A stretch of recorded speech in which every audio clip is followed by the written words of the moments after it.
Good afternoon. It is 2:59 from the 104.5 The Zone studios. I'm Ross Johnston. In the NFL today, the Miami Dolphins made another big move by acquiring tight end Darren Waller via trade from the New York Giants. The Dolphins also got a 2027 seventh-round pick, while the Giants got a conditional 2026 sixth-round pick. Waller will be coming out of retirement and signing a one-year deal worth up to $5 million. This comes on the heels of yesterday where the Dolphins dealt Jalen Ramsey and Jonnu Smith to the Steelers in order to acquire safety Minkah Fitzpatrick. Also, there has been a lot going on in the NBA. The Memphis Grizzlies and star Jaren Jackson Jr. agreed to a 5-year, $240 million extension to secure him a long-term spot in Memphis. The Milwaukee Bucks have waived all-star point guard Damian Lillard, who is recovering from a torn Achilles, and are signing center Miles Turner from the Indiana Pacers.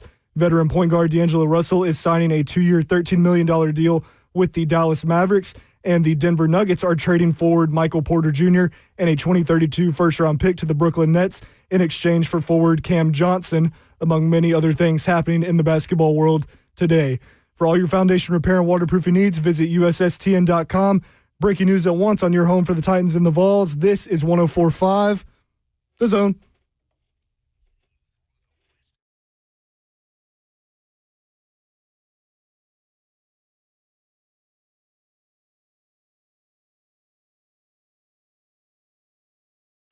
HL 104.5 The Zone. Brent Doherty with you on a beautiful day in the Music City. Man, it's hot and steamy out there. Big storms just rolled through downtown Nashville. It cooled everything off for like 10 minutes. Got down to 79 degrees. It is definitely not 79 degrees today. Hope you're having a great Tuesday. July 4th weekend coming up. Y'all be safe out there, man. Katie B on YouTube. Sup, Yorl? Deshaun, what up, Mayor? Karen, afternoon, Ross. DJ from Nashville, we're going to hit on this. Happy Bobby Bonilla Day. Man, the Mets were dumb on so many levels back then. We will get into it. He gets deferred payments, almost $1.2 million every year until 2035, Bobby Bonilla. He hadn't played since 2001, and he sucked that year, which is why they were going to move away from him. But instead, I'll give you like the lowdown, like the bullet points. Instead of signing, like giving him the $5.9 million to go away that they owed him, they wanted to invest that money with Bernie Madoff and pay him a deferred deal so, he wouldn't make the 5.9 until 5 years down the road or whatever. Well, he signed it, but he's still getting paid. That's one of the most remarkable deals ever. We'll hit on that in just a little bit. Y'all, what in the world was this slow-speed chase today? Started like 3 in the morning. They didn't get her till 7:45. I really think it was Chunky Junkie. I don't know that. I think so, too. You think so? Yep. When I saw it, I was like, oh, yeah. It's a stolen vehicle. They pulled up. She was asleep in the car, allegedly. And so they pulled up on either side of her. And when she noticed that the cops were there, she turned the car on. I guess it was already on. And she gunned it. She hit both cop cars. They ended up, strip spiking her. And then she rolled around town for, until 7:45, and they arrested her. And they said they knew who she was. That's what led me to believe it was Chunky Junkie. Although I'm pretty sure Chunky Junkie is still in jail. Maybe. I don't know, Maybe man. she was out days, on bond. Yeah. I mean, it is Tupac Tuesday, out on bail, fresh out of jail, California dreaming. Dolphins, who just sent a couple of players, including a tight end, to the Pittsburgh Steelers. They found a tight end, y'all, on the couch. Wasn't hard to find him. They got a guy out of retirement. We'll talk about it. Jordan Matthews, former Vanderbilt stud wide receiver. Second-round pick in the NFL. Recent retiree himself. I wonder if he got a call. He's going to be in studio with us. Y'all, against Tennessee, this dude. Oh, yeah. 31 receptions, 384 yards, 2 touchdowns, 47-yard rushing touchdown, and was 2-2. I mean, these are his 4 games against Tennessee. 5 for 62 and a touchdown, 6 for 74, 7 for 115, a touchdown, and a 47-yard rushing touchdown, and 13 for 133. We'll talk with Jordan Matthews. He his freshman year, the head coach at Vanderbilt was Robbie Caldwell. And y'all, you're going to want to hear us ask him about Robbie Caldwell because Robbie Caldwell had the job for 1 year, one season. So Bobby Johnson set it up. I don't even think it was a year. Bobby Johnson set it up so beautifully that there was no way but for Vanderbilt to hire his guy, Robbie Caldwell.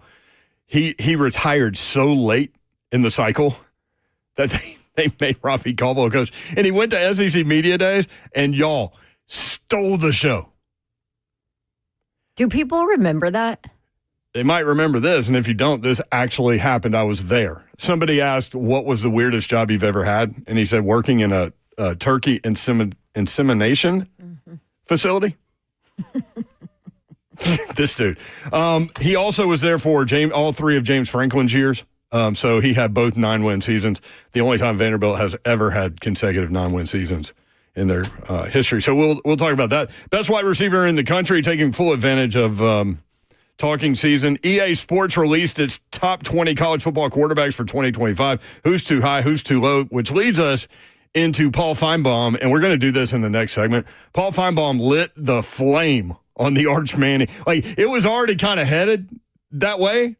He poured all the coal in the hype train. Yes, and all the gasoline on whatever was lit. And, we'll play that for you as well. And I'll hit you with this now. Because, y'all, there's a hurricane advisory in the eastern Pacific Ocean. Over there by Mexico, like, they don't even anticipate the eye of the storm hitting land. It's Category 2 right now. That's not the story. Here's the story. The story is the Category 2 storm is named Hurricane Flossie. What in the world? How do you spell that? Flossie. I looked it up because in 1956 there was also a Hurricane Flossie, but it was with a Y. I was going to say you can't do similar names. Well, they recycle them every 6. You know me. I looked this up. I know you did. Such a dork. I really am. Hurricanes are named using I knew some of this already, but are named using predetermined lists of names that are maintained by the World Meteorological Organization, the WMO. Oh, it's predetermined? I didn't realize that. Okay. These lists alternate between male and female names and are recycled every 6 years. So you could have another Hurricane Flossie 6 years from now. I doubt you will, but maybe. The names are chosen to be short. Flossie. That's right. The names are chosen to be short, distinctive, and easy to remember, which helps with clear communication about storms. Did they just throw Katrina out the window? We're not reusing that one? I wouldn't reuse that one, would you? No. The spawn. Here's Hurricane Katrina, the spawn of Hurricane 2.0. Katrina. I feel like you can't reuse bad ones, right? Big ones, Camille.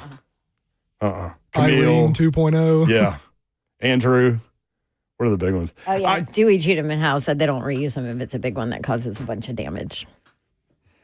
Well, that's good. Way to thank their WMO. Also, how do you get on the World Meteorological Organization? Like, how do you get involved in that? I don't know, but Davis Nolan listens to us, and he can tell us all these things. Call it. When I lived in Houston, 3rd, 4th, and 5th grade, this is early 80s, Hurricane Alicia went through Galveston. And so we were out of school, obviously, because the storm's coming. But my mom, who was a corporate attorney, we had to drive to downtown Houston. Her office was on the 48th floor of this building. I think it was Woodard Hall and Prim. I don't know why I remember that. But anyway, she's on the 48th floor, Dawn, and we can see all the way to Galveston from her office. And so you could see the storm coming. I'm like, Mom, what are we doing? Get your crap and let's go. She's like, hold on, I'm almost done on this case. Yeah. Give me a second. So she got her stuff. We went home. It blew all our fences down. One of our cats, we couldn't get in, so the cat stayed out during the hurricane. And let me guess, survived. Oh, yeah. It was fine. You can't do anything to a cat. Nah. Right? They got this thing. But what was weird was when the eye of the storm went through, it was like bright and sunny and blue sky, and then here comes the back end of the storm. But it was still hurricane force winds when it went through downtown Houston, so downtown was closed forever. All the big glass buildings, like all the glass was all over the streets, and that was my experience with that. But, so Hurricane Flossie. So G is up next. But also, what is Flossie? Female or male? Like, what's the next one? This is where I am in my head. Don Davenport is here, y'all. Flossie. I think you should say that at various points during the entire show to pay homage to the storm so it doesn't do anything damage-wise. They don't think it is, right? No. John says, wasn't Galveston the same area that back in the early 1900s had the worst human damage of any U.S. natural disaster? Yeah, they had a hurricane back then. I forget the name of it, though.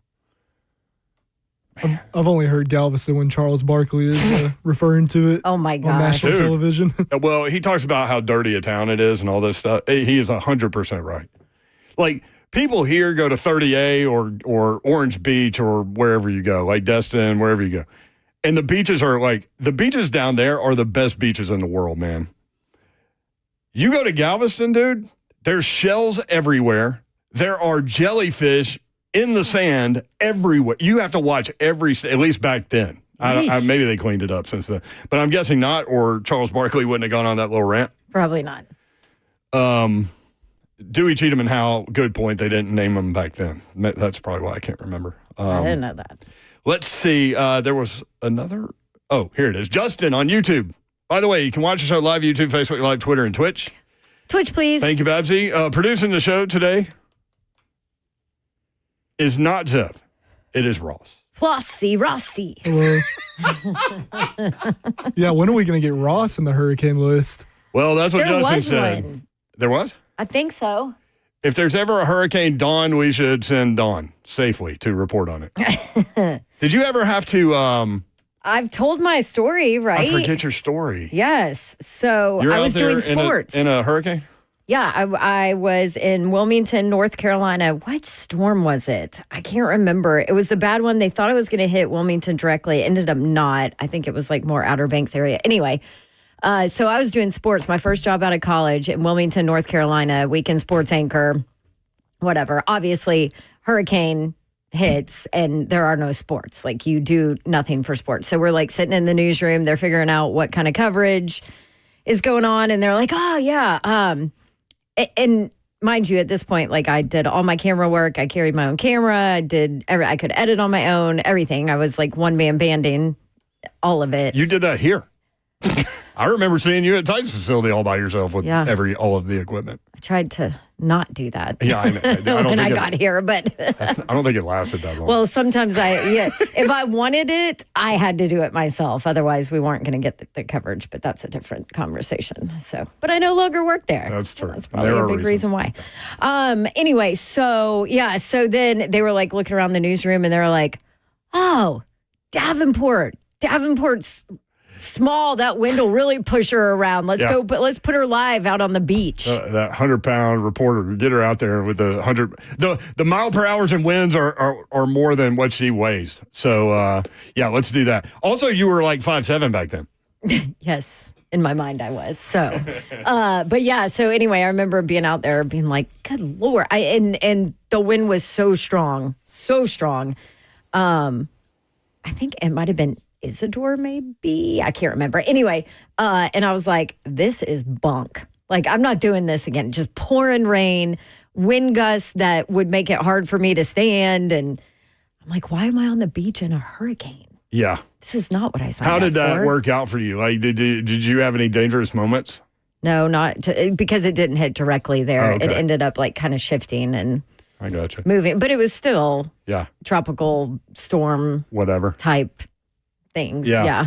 So, But so it wasn't bad. fun fact, my producer, back at 1510, when Hurricane Katrina hit, her name was Katrina. Oh. Or is Katrina. She's still, hey, Katrina. She's still with us. But she was our producer. I mean, she felt horrible. She had no reason to feel horrible. Like, she was like, that's my name. Like, oh, no. Was it spelled the same? Yeah, so yes. All of it. Yeah. Yeah. So anyway, NBA MVP got a great new deal. We'll talk about that and more. When we come back, EA Sports released its top 20 college football quarterbacks. Which guys rank too high? Which guy is too low? Paul Feinbaum lights the Arch Manning fire. All of that coming up next. 3HL.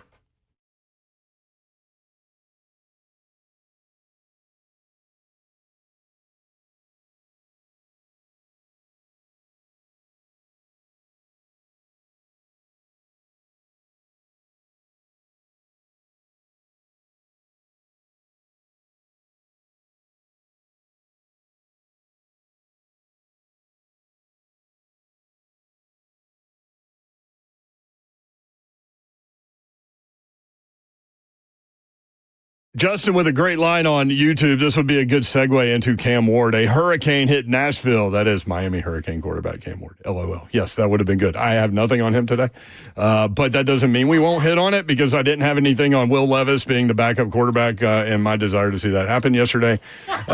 We just kind of go there. I always explain. Yeah, it's a hurricane. Don't say it. I always explain to people it's like water rafting. Like you know where the end is, but the river kind of takes you where it wants to, and that's kind of how I look at the show. Anyway, 7012 Church Street in the heart of Brentwood. That's where you'll find Brentwood Jewelry. BrentwoodJewelry.com is the website. The Imamali family have been doing it for more than 50 years. Brentwood Jewelry has been proudly serving Middle Tennessee and our community with exceptional style and exceptional deals every day. They are a family-owned business, and they operate that way, spanning 3 generations. They are deeply rooted in this community. From Salem's service and the Special Forces to his son serving as local firefighters, the Imamali family is dedicated to giving back. And in a time that's imperative to support local, shop Brentwood Jewelry and you get it done. They'll help you with any of your gifting opportunities that you come across during the course of the year. And I know there are many and varied, and they have many items, and they are varied items as well. And they'll be able to help you out. Brentwood Jewelry here to help you pop the question. Let them help you take the stress out of selecting the perfect engagement ring. They can help you find a beautiful ring in your ideal budget. Browse their incredible selection of one-of-a-kind rings or talk with their custom design specialists to create a stunning ring as remarkable as your loved one. Brentwood Jewelry in the heart of Brentwood, 7012 Church Street, just off Franklin Road. Exceptional style, exceptional deals every day for more than 50 years. Visit BrentwoodJewelry.com.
3HL 1045 The Zone. Justin on YouTube. I love a show all over the place, Mayor. That's basically my life as we speak, so I'm down for that. Good. John says, hey, don't joke about hurricanes hitting Nashville. That's what caused the 2010 flooding in Middle Tennessee. That sucked because it flooded my parents' house, scared the hell out of me. Yeah, we weren't joking about hurricanes. I was joking about the name of the hurricane, and we paid respect to it so it didn't hit Mexico. Just wanted to clarify. And we talked about the really bad ones. Yes. Man, watching Wimbledon today, like we're just in the first round, dude, and like all kinds of high seeds are losing, struggling. Like it's crazy what's going on over there. Like maybe the high seed tennis player is more of a prima donna than I thought they were. And I say that as a tennis fan. Because what do you mean, though? Yesterday was the hottest day in Wimbledon day one history at 90 degrees. Today it was 93 degrees. Oh. So is that why the top seeds are struggling? Because they can't deal with it. Maybe. So 3 seed, Zverev, 7 seed, Musetti, 18 seed, Humbert, 27 seed, Shapovalov. I was waiting for that one. I know they're tough to pronounce. Bublik, 28 seed, he lost. All these dudes losing. Bublik? Yeah. Mickelson. How do you spell that? Bublik. When you go Bublik with that? I'd go Bublik. But you're a man. Out of all the times you've made me say that name, I still didn't get why until just now. This is where we are. Really? This is where we are. Really? Yeah, I didn't. I was just trying to pronounce the guy's name. My mind's not in the gutter, Babs. I don't know about you. The women are struggling too, though. I just have to I can't do it on live radio. I'll do it in the next segment, but break. 615-737-1045. John said LOL in all caps. I wasn't talking to you, Brent. I was being semi-sarcastic. Okay, John, all good, man. Man, this top 20. See, EA Sports is doing this the right way, man. They release one of these lists like every couple days, yeah. So people talk about him? And retweet them and all those things. But they released their top 25 college football quarterbacks. And one stood out to me. Let me pull up the list. Number 1, Cade Klubnik, which goes along with what Mike Detillier told us yesterday. He was at the Manning Passing Academy. He said he was the best quarterback at the Manning Passing Academy. Take it for what it's worth. Are you all in on him? I've never been before, but I mean, the guy's played college football for 17 years. That's so, true. At some point, it all comes together. Plus, they play a crappy schedule, and I almost said the word.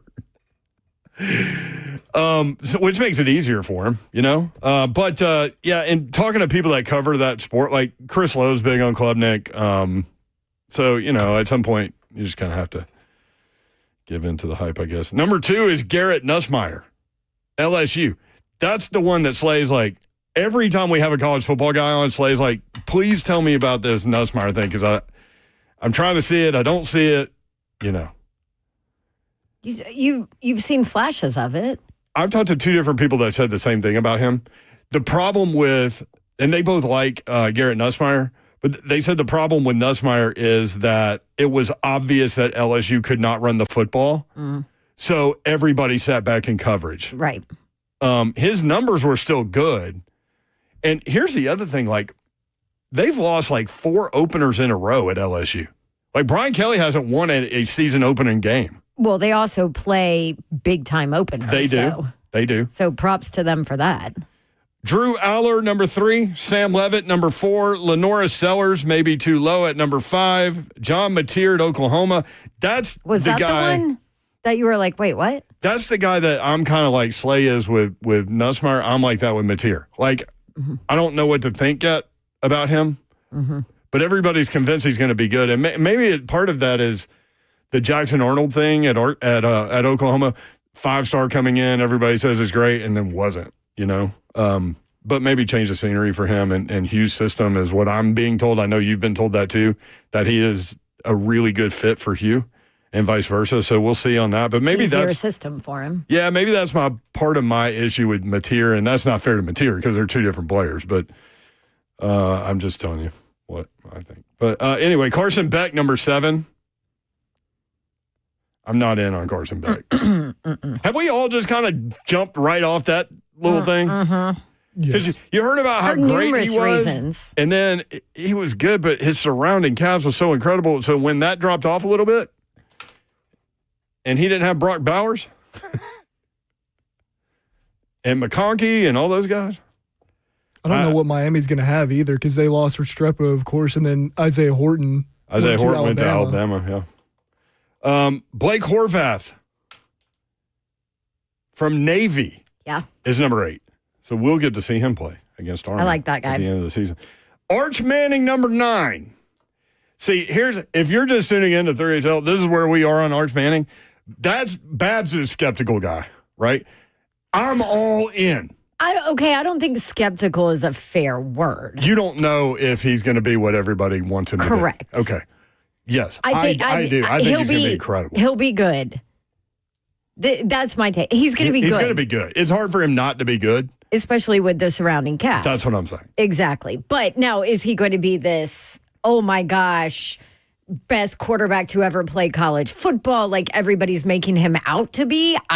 He hasn't shown that he's that guy yet because he hasn't had an opportunity. But that's my whole point. I'm like, pump the brakes. The guy hasn't played in college yet. Not real game college. Yeah, where are y'all on Arch Manning? 615-737-1045. Am I the only one 9. that thinks this? I feel think like everybody nationally is like, I mean, Chris Lowe came he's on number 1. yesterday, and he's all in on Arch Manning. Yeah. I don't know. And he compared him, this goes back. He compared him to Heath Schuler when Schuler had to kind of sit and wait a little bit, and then he stormed on the scene. Tennessee beats Georgia. They beat Florida. He launches into a Heisman Trophy campaign, finishes second. But he could run around. Arch Manning can run around. Like, he's very athletic. Which is way different than Eli and Peyton. Yeah. Yeah. But his dad was a wide receiver coming up. He just he had an injury, a debilitating injury, and couldn't play. But Peyton's son's coming up, Marshall. Well, and everybody said that his dad was actually probably could have been the most athletic out of all of them. For sure athletic. DJ Lagway, number 10 from Florida. That's another guy Chris Lowe really, really likes. Avery Johnson from Kansas State. Tennessee kicked the tires on him, remember. Kevin Jennings, you saw him at SMU. Number 12. Darian Mensah from Duke, number 13. Luke Altmaier at Illinois, 14. Caden Salter, former Tennessee Vol, 15. How old is he? I mean, he's got to be old. Hasn't he been around forever? Is he getting AARP magazines in the mail? I don't know. Ross is on the phone, but Caden Salter. Yeah, former Vol, number 15. Another former Vol, number 16. Nico Iamaleava, number 16 on this list. Best quarterbacks, EA Sports in the video game. Number 17, from Vanderbilt, Diego Pavia. Pavia cracks the top 10. I mean, top 20. What am I doing? Cracks the top 10. Cracks the top 20. Rocco Becht at Iowa State is 18. Jake Retzlaff is 19. Sawyer Robertson from Baylor is number 20. No Tennessee quarterback on that list. Well, why would they be? Because they haven't played. That's right. But neither is Arch. He did light up Mississippi State. He's played a little bit more than, yes. I'm being sarcastic, but you get my point. Well, somebody who is backing Arch Manning is Paul Feinbaum. Check out what Paul Feinbaum had to say. Shocker. On Get Up this morning.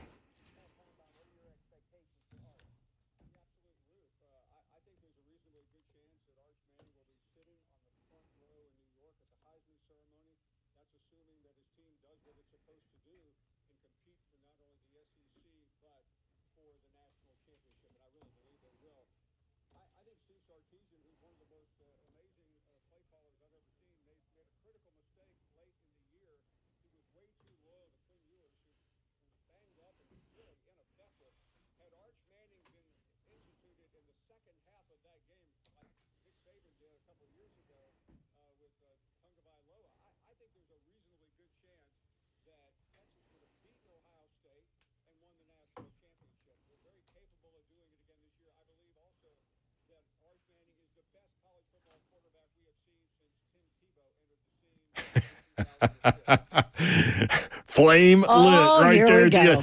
Listen, I don't disagree with the whole yours thing. Remember, we were talking about that last year, and I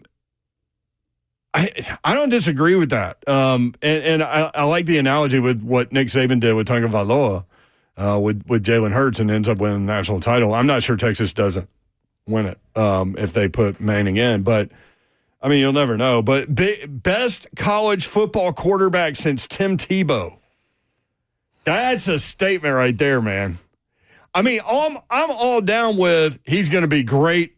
I think like he's going to have rushing yards and passing yards and rushing touchdowns and passing touchdowns, all these things, and they're going to win big and get going with that Ohio State game in Columbus to start the season, which will be fun. But so fun.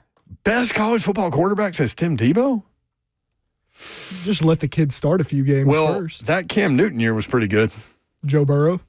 Joe Burrow year was pretty, I mean. Mayfield. I mean, there's a lot of guys he's skipping over from Tebow. Sometimes it's easy to just make a comment on television. Yeah. Just go with it. Well, but. And I love Paul. He's the best at what he does. Like, in terms of what he does and how he does it, he's so good at it.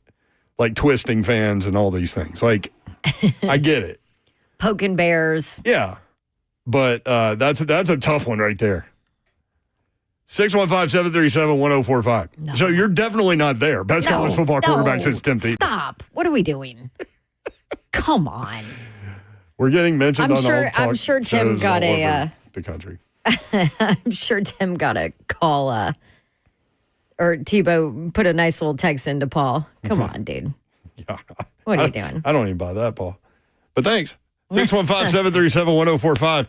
Bobo in Murfreesboro. Is that right, Bobo? Bobo? You got me, man. That's it. Hey, Bobo. Welcome in. Hey, first time on the radio show, as a matter of fact. Well, welcome in. Look at you, brother. So I am a lineman for an electric cooperative down here. I'm sure y'all have heard of the MTE, or some of y'all may have. Mm-hmm. Yep.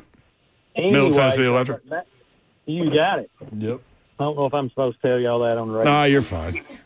But so we're not your football linemen. We are your electric linemen. Yes. God love you for that. October 2018, we get a storm call from mutual aid from, I think it was just north of Wilmington, North Carolina. It was a little town called Carteret-Craven.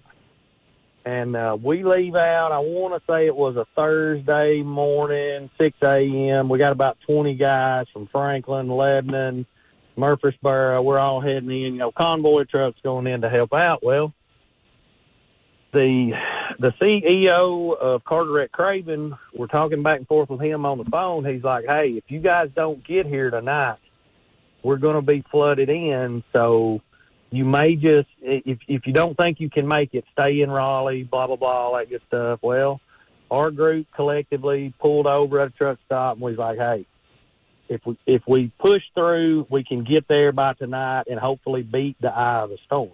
Well, about midnight rolls around. We're actually about 7 miles from the home office for Carteret-Craven, and there's no power already. Like, everything is out, and the road just turns into water.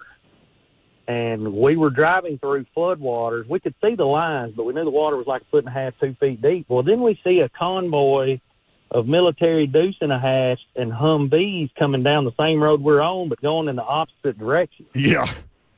So I key up the mic on our two-way radios. I was like, boys, we're in a bad state of affairs right here. I was like, the National Guard is leaving, and we're going in.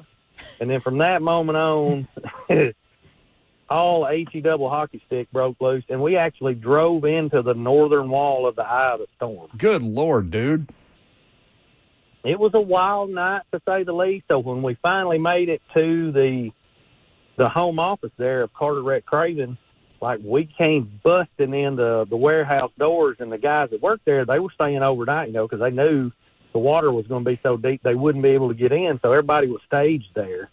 And we come in the door, and they're like, where did y'all come from? Like, dude, we just got here. And they're like, the eye of the storm just crossed us. Like, yeah, we drove through it. Oh, my gosh. Like, I want to say it was a Cat 3 at that point in time. There was a We bad were one that doing- hit North Carolina in 2018. Yeah. That was it, Hurricane Florence. I've Dude. got Florence, yeah. cars. All right, Bobo, here's the thing, man. And, God love you and Godspeed and all those things, and you're trying to do great work and all that. But, man, when you see the military vehicles pulling out, I'd follow them. You need to turn around. Yeah, well, that's what we were. But hell, we were on like a divided 4-lane highway, so there was really, and we couldn't, especially middle of the night in a place you're not familiar with. Yeah, where the road is water. Yeah, yeah, and no electricity already. I mean, it was sort of surreal, but MTE's got some no holds barred. I mean, just gritty guys that pushed through and got there. That's incredible. And then I think it wound up, we had to stay in the warehouse for the next 2 days because the storm just sort of settled, and it kept raining and kept raining. It was like 44 inches of rain over 48 hours. Gee. Awful. So you got out there and you were able to help everybody? Once the storm finally pushed out, we started out getting transmission lines back up. Then we worked our way down to like 3-phase, and then we worked our way down to the single phase and all that. And like at the peak of their outage, like I want to say they had around 60,000 customers. The only area where there was any power was right where we were at near the home substation. Yeah, man. It was unbelievable. Well, hey, appreciate the story, Bobo. I'm glad everything turned out okay for you guys. Yeah, and hey, hope Ron gets back soon and well, and Love enjoyed meeting y'all last Halloween at Buffalo Wild Wings in the Borough. Oh, yeah, that awesome. was a good one. All right, Bobo. Thanks, man. Thanks, Bobo. Yeah, man. Y'all have a great afternoon. You too. How nice was that guy? Dude, linemen are awesome. What they do when People don't think about it, but emergencies hit, they travel everywhere. They do. And just obviously think about power lines down in water. Like, come on. I mean, it's the most dangerous part of a storm, Yeah. the aftermath of a storm. That was a hell of a storm, man. I got to tell you, if I see the Humvees coming at me, Oh, y'all are leaving? yeah, We'll head that way too. We'll just follow you. the first responders are out. Yeah. That's not a good sign. 615-737-1045. Joey wants to talk about the EA Sports college football list. We'll do that with him. Also, let's see. So Klubnik was one. Klubnik was one. Yeah, I'll go So through we the can top all agree guys. of that. Dane says, I bet we don't. Dane says, how is Gunnar Stockton not in the top 20? Georgia's quarterback. Good question. 615-737-1045.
Want to tell you about my friends at eSpaces. eSpaces.com is the website, and these guys have office spaces for you for any reason you might be looking. Maybe you just need an office space. Maybe you need a meeting room to hold a meeting. Maybe you need some services that you can't get at home. eSpaces.com is the website. Maybe you work out of an office that it's really difficult to work out of that office. Maybe you work out of the house, but sometimes, kids are running around during summer break or whatever. eSpace is here for you. eSpaces.com. Looking for office space that matches your level of business? This month, eSpace is opening 2 premier locations, Cool Springs at Corporate Center and Brentwood at City Park. Designed for professionals, teams, and entrepreneurs, eSpaces offers private offices, meeting rooms, and team suites and beautifully designed move-in ready spaces for 24/7 access and monthly flexibility. Discover why more businesses are choosing eSpaces. Explore all 15 locations and see what they do because it's likely going to line up for you. eSpaces.com is the website. That's eSpaces.com. Again, designed for entrepreneurs, teams, established professionals, private offices, team suites, meeting rooms that are fully equipped, 24/7 access, flexible terms, beautiful professional spaces that are move-in ready. Whether you're scaling up or just getting started, eSpaces provides flexibility without compromise. Tours available now. Reserve your space early. Visit eSpaces.com. That's eSpaces.com.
Three HL 1045, The Zone.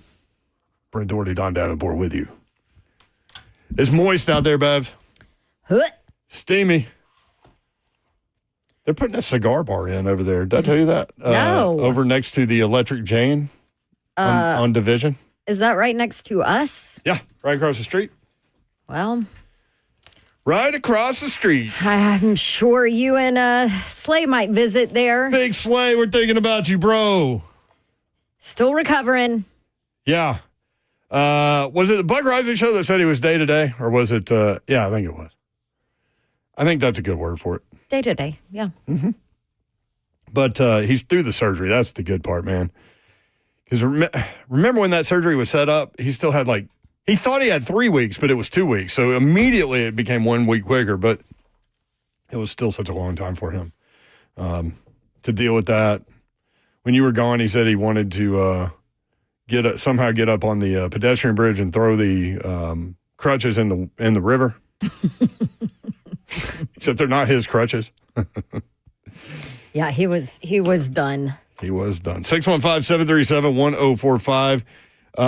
Joey in Cross Plains wants to talk about this EA Sports quarterback list. Joey, what's up? How are you? What's up, Babs? Mayor, how y'all today? We're good, Joey. Good to hear from you, brother. Yeah.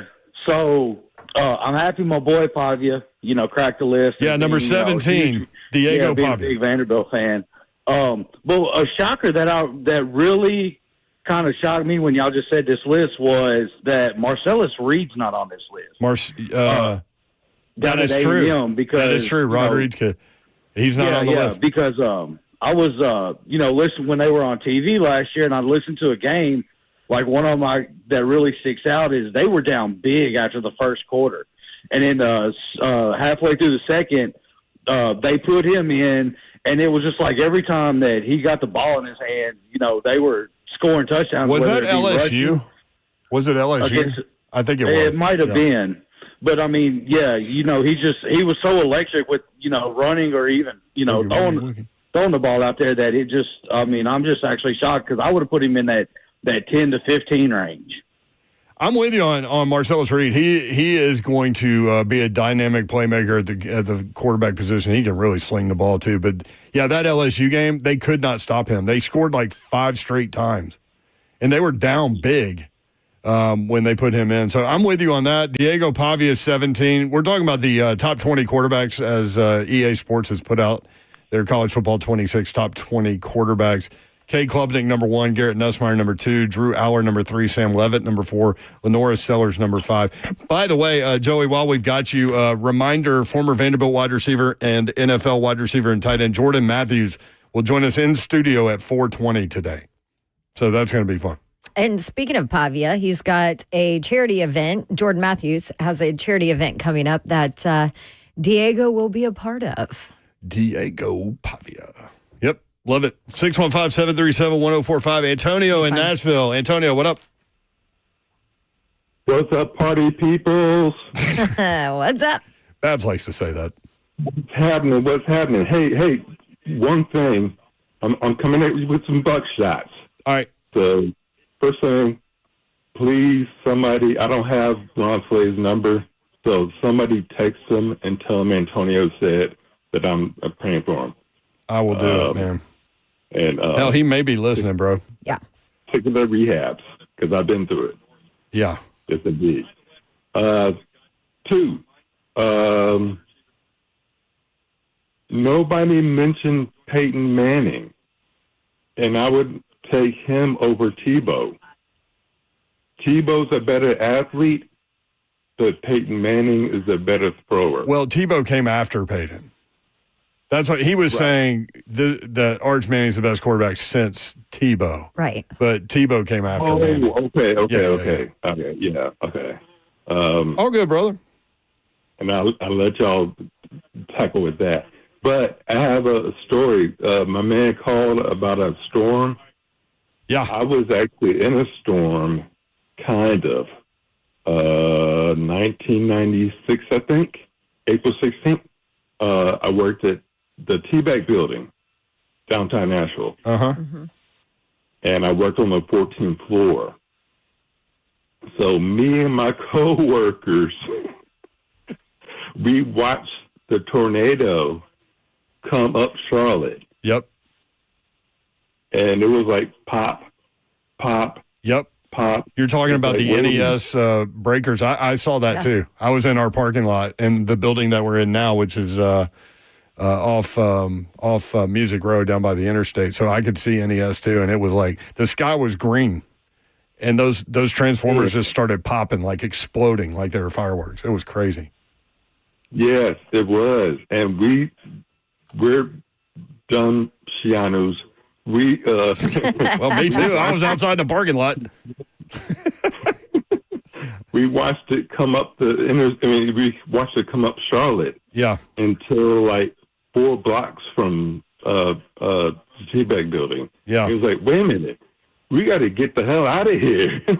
For real, man. And so Yeah. the Floor elevators didn't 14? work, It's not a good What? place to be. Yeah. You were Floor elevated. 14, yeah. floor, which is actually like the 20th floor if Yeah. you count like the buildings below.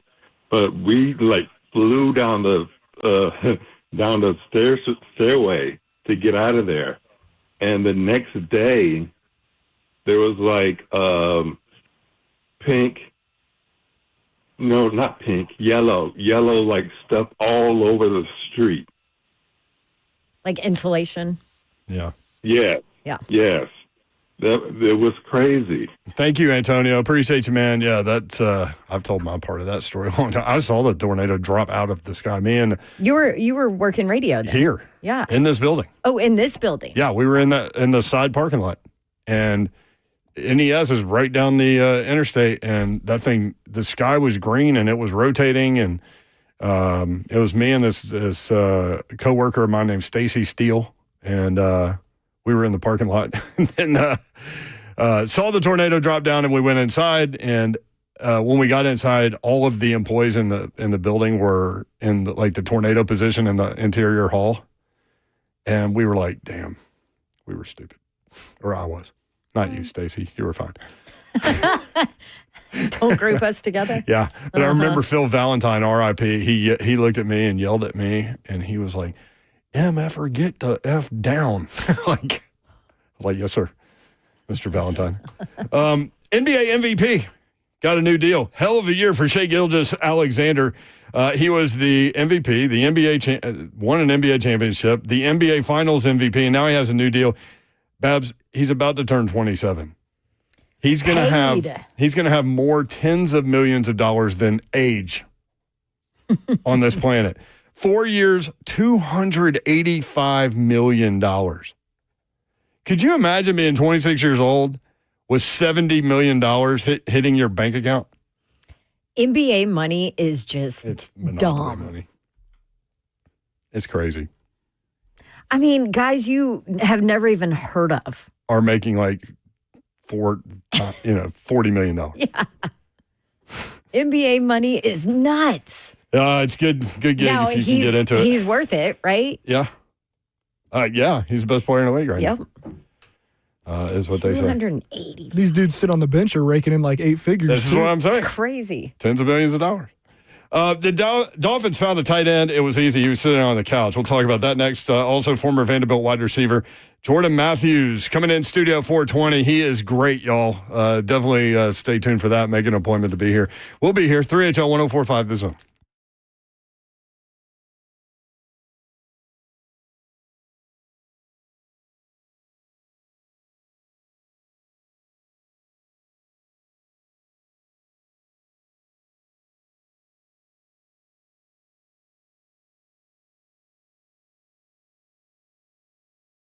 All right, you guys tell us or have heard us tell you about medical house calls. It's awesome.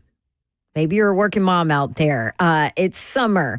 Maybe your child has swimmer's ear like mine. Well, guess what? You don't necessarily have to get up early in the morning and call the pediatrician and try and get in to get an appointment or make it to the urgent care. Maybe you're juggling sickness as a working parent and you're missing work while your kids are sick. Here's what you can do. You can get medical house calls to come to you. Yes, they're bringing back concierge medicine. No more waiting in those germ-filled urgent care rooms for appointments that don't fit your schedule. You can call or text medical house calls, and their teams will come to you, assess what you need within minutes. And on top of it, they can give you your prescription medication right there for whatever it is they diagnose you with. So you don't even have to go to the pharmacy to pick it up. Which also helps with your busy schedule. Medical house calls, the process is super simple. Book your visit. They'll schedule your visit, and they'll be at your door to deliver care that gets you back ASAP. Your time is precious. Your health is priceless. Medical house calls, healthcare designed for your life. 7 days a week. Just give them a call. Call or text 615-838-2375, 838-2375, or you can book your appointment online at medicalhousecalls.com.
Good afternoon. It is 4 o'clock from the 104.5 The Zone Studios. I'm Ross Johnston.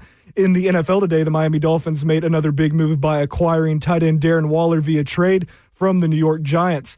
The Dolphins also got a 2027 seventh-round pick, while the Giants got a conditional 2026 sixth-round pick. Waller will be coming out of retirement and signing a one-year deal worth up to $5 million. This comes on the heels of yesterday where the Dolphins dealt Jalen Ramsey and Jonnu Smith in order to acquire safety Minkah Fitzpatrick. Also, there has been a lot going on in the NBA. The Memphis Grizzlies and star Jaren Jackson Jr. agreed to a 5-year, $240 million extension to secure him a long-term spot in Memphis. The Milwaukee Bucks have waived all-star point guard Damian Lillard, who's recovering from a torn Achilles, and are signing center Miles Turner from the Indiana Pacers. Veteran point guard D'Angelo Russell is signing a 2-year, $13 million deal with the Dallas Mavericks. And lastly, the Denver Nuggets are trading forward Michael Porter Jr. and a 2032 first-round pick to the Brooklyn Nets in exchange for forward Cam Johnson, among many other things happening in the basketball world today. For all your foundation repair and waterproofing needs, visit USSTN.com. Breaking news at once on your home for the Titans and the Vols. This is 104.5 The Zone.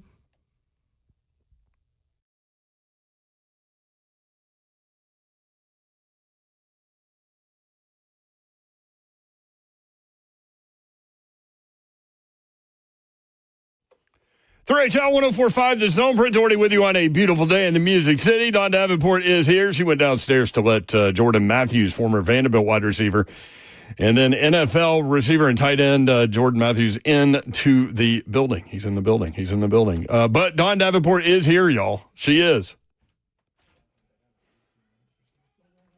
Hey, what's up, brother? Good to see you. Great to see you. How are you? Sit right there. I'll explain that on the air. Yeah, we're going to have fun with it, but please get that away from me. Jordan Matthews is here. He'll be with us here in a second. He already had an issue with Slay's chair. Let's just say that. He said, get that chair out of here. Slay's got an orange and white chair with an orange and white towel on top of it. So that's what's going to happen. I just went and let him into the building. You know, our building's like super secure around here. So I'm a little out of breath. But I, on my way out, I was like, hey, he can sit in Slay's seat. And I was like, ooh, you better get rid of that chair. He's not going to sit in that chair. I'm glad you said that because I didn't even think about it. Like, I don't even think about it. Those guys do, though. That's for sure. As would I if I were him. That is definitely happening. So he's going to hop on here in a second. Dolphins, who just sent defensive back Jalen Ramsey and tight end Jonnu Smith to Pittsburgh for safety Minkah Fitzpatrick and a draft pick swap, have found a new tight end. Well, a retired tight end. Former Giants Pro Bowl tight end Darren Waller is coming out of retirement to play for the Dolphins. Remember the story where he said he was retired because they had him playing fullback and he didn't want to play fullback? Yeah. He's like, what am I doing? He was worried about the effect, which I'm like, I mean, the effect of football is the effect of football, right? But he didn't want to take he didn't want to take those hits. Right, and he didn't choose to play fullback. You know what I mean? Like he was a very good tight end. In 2020, he caught 107 balls for 1196 and 9 touchdowns. Well, and because was it Hard Knocks where everybody fell in love with him and his story and resilience and all of that? Yeah. I'm reading. So he just decided, I guess, oh, okay, you want me to play tight end? Right. I'll come back. So my guess is Miami told him, look, we're not going to do any of that fullback stuff. Right. Like, we need a tight end. We just got rid of Jonnu Smith, and we need you. So he played for the Ravens from 2015 to 18, the Raiders from 18 to 22, the Giants in 2023, and then did not play last year. He'll be 33 in September, and I started thinking about that's not that old.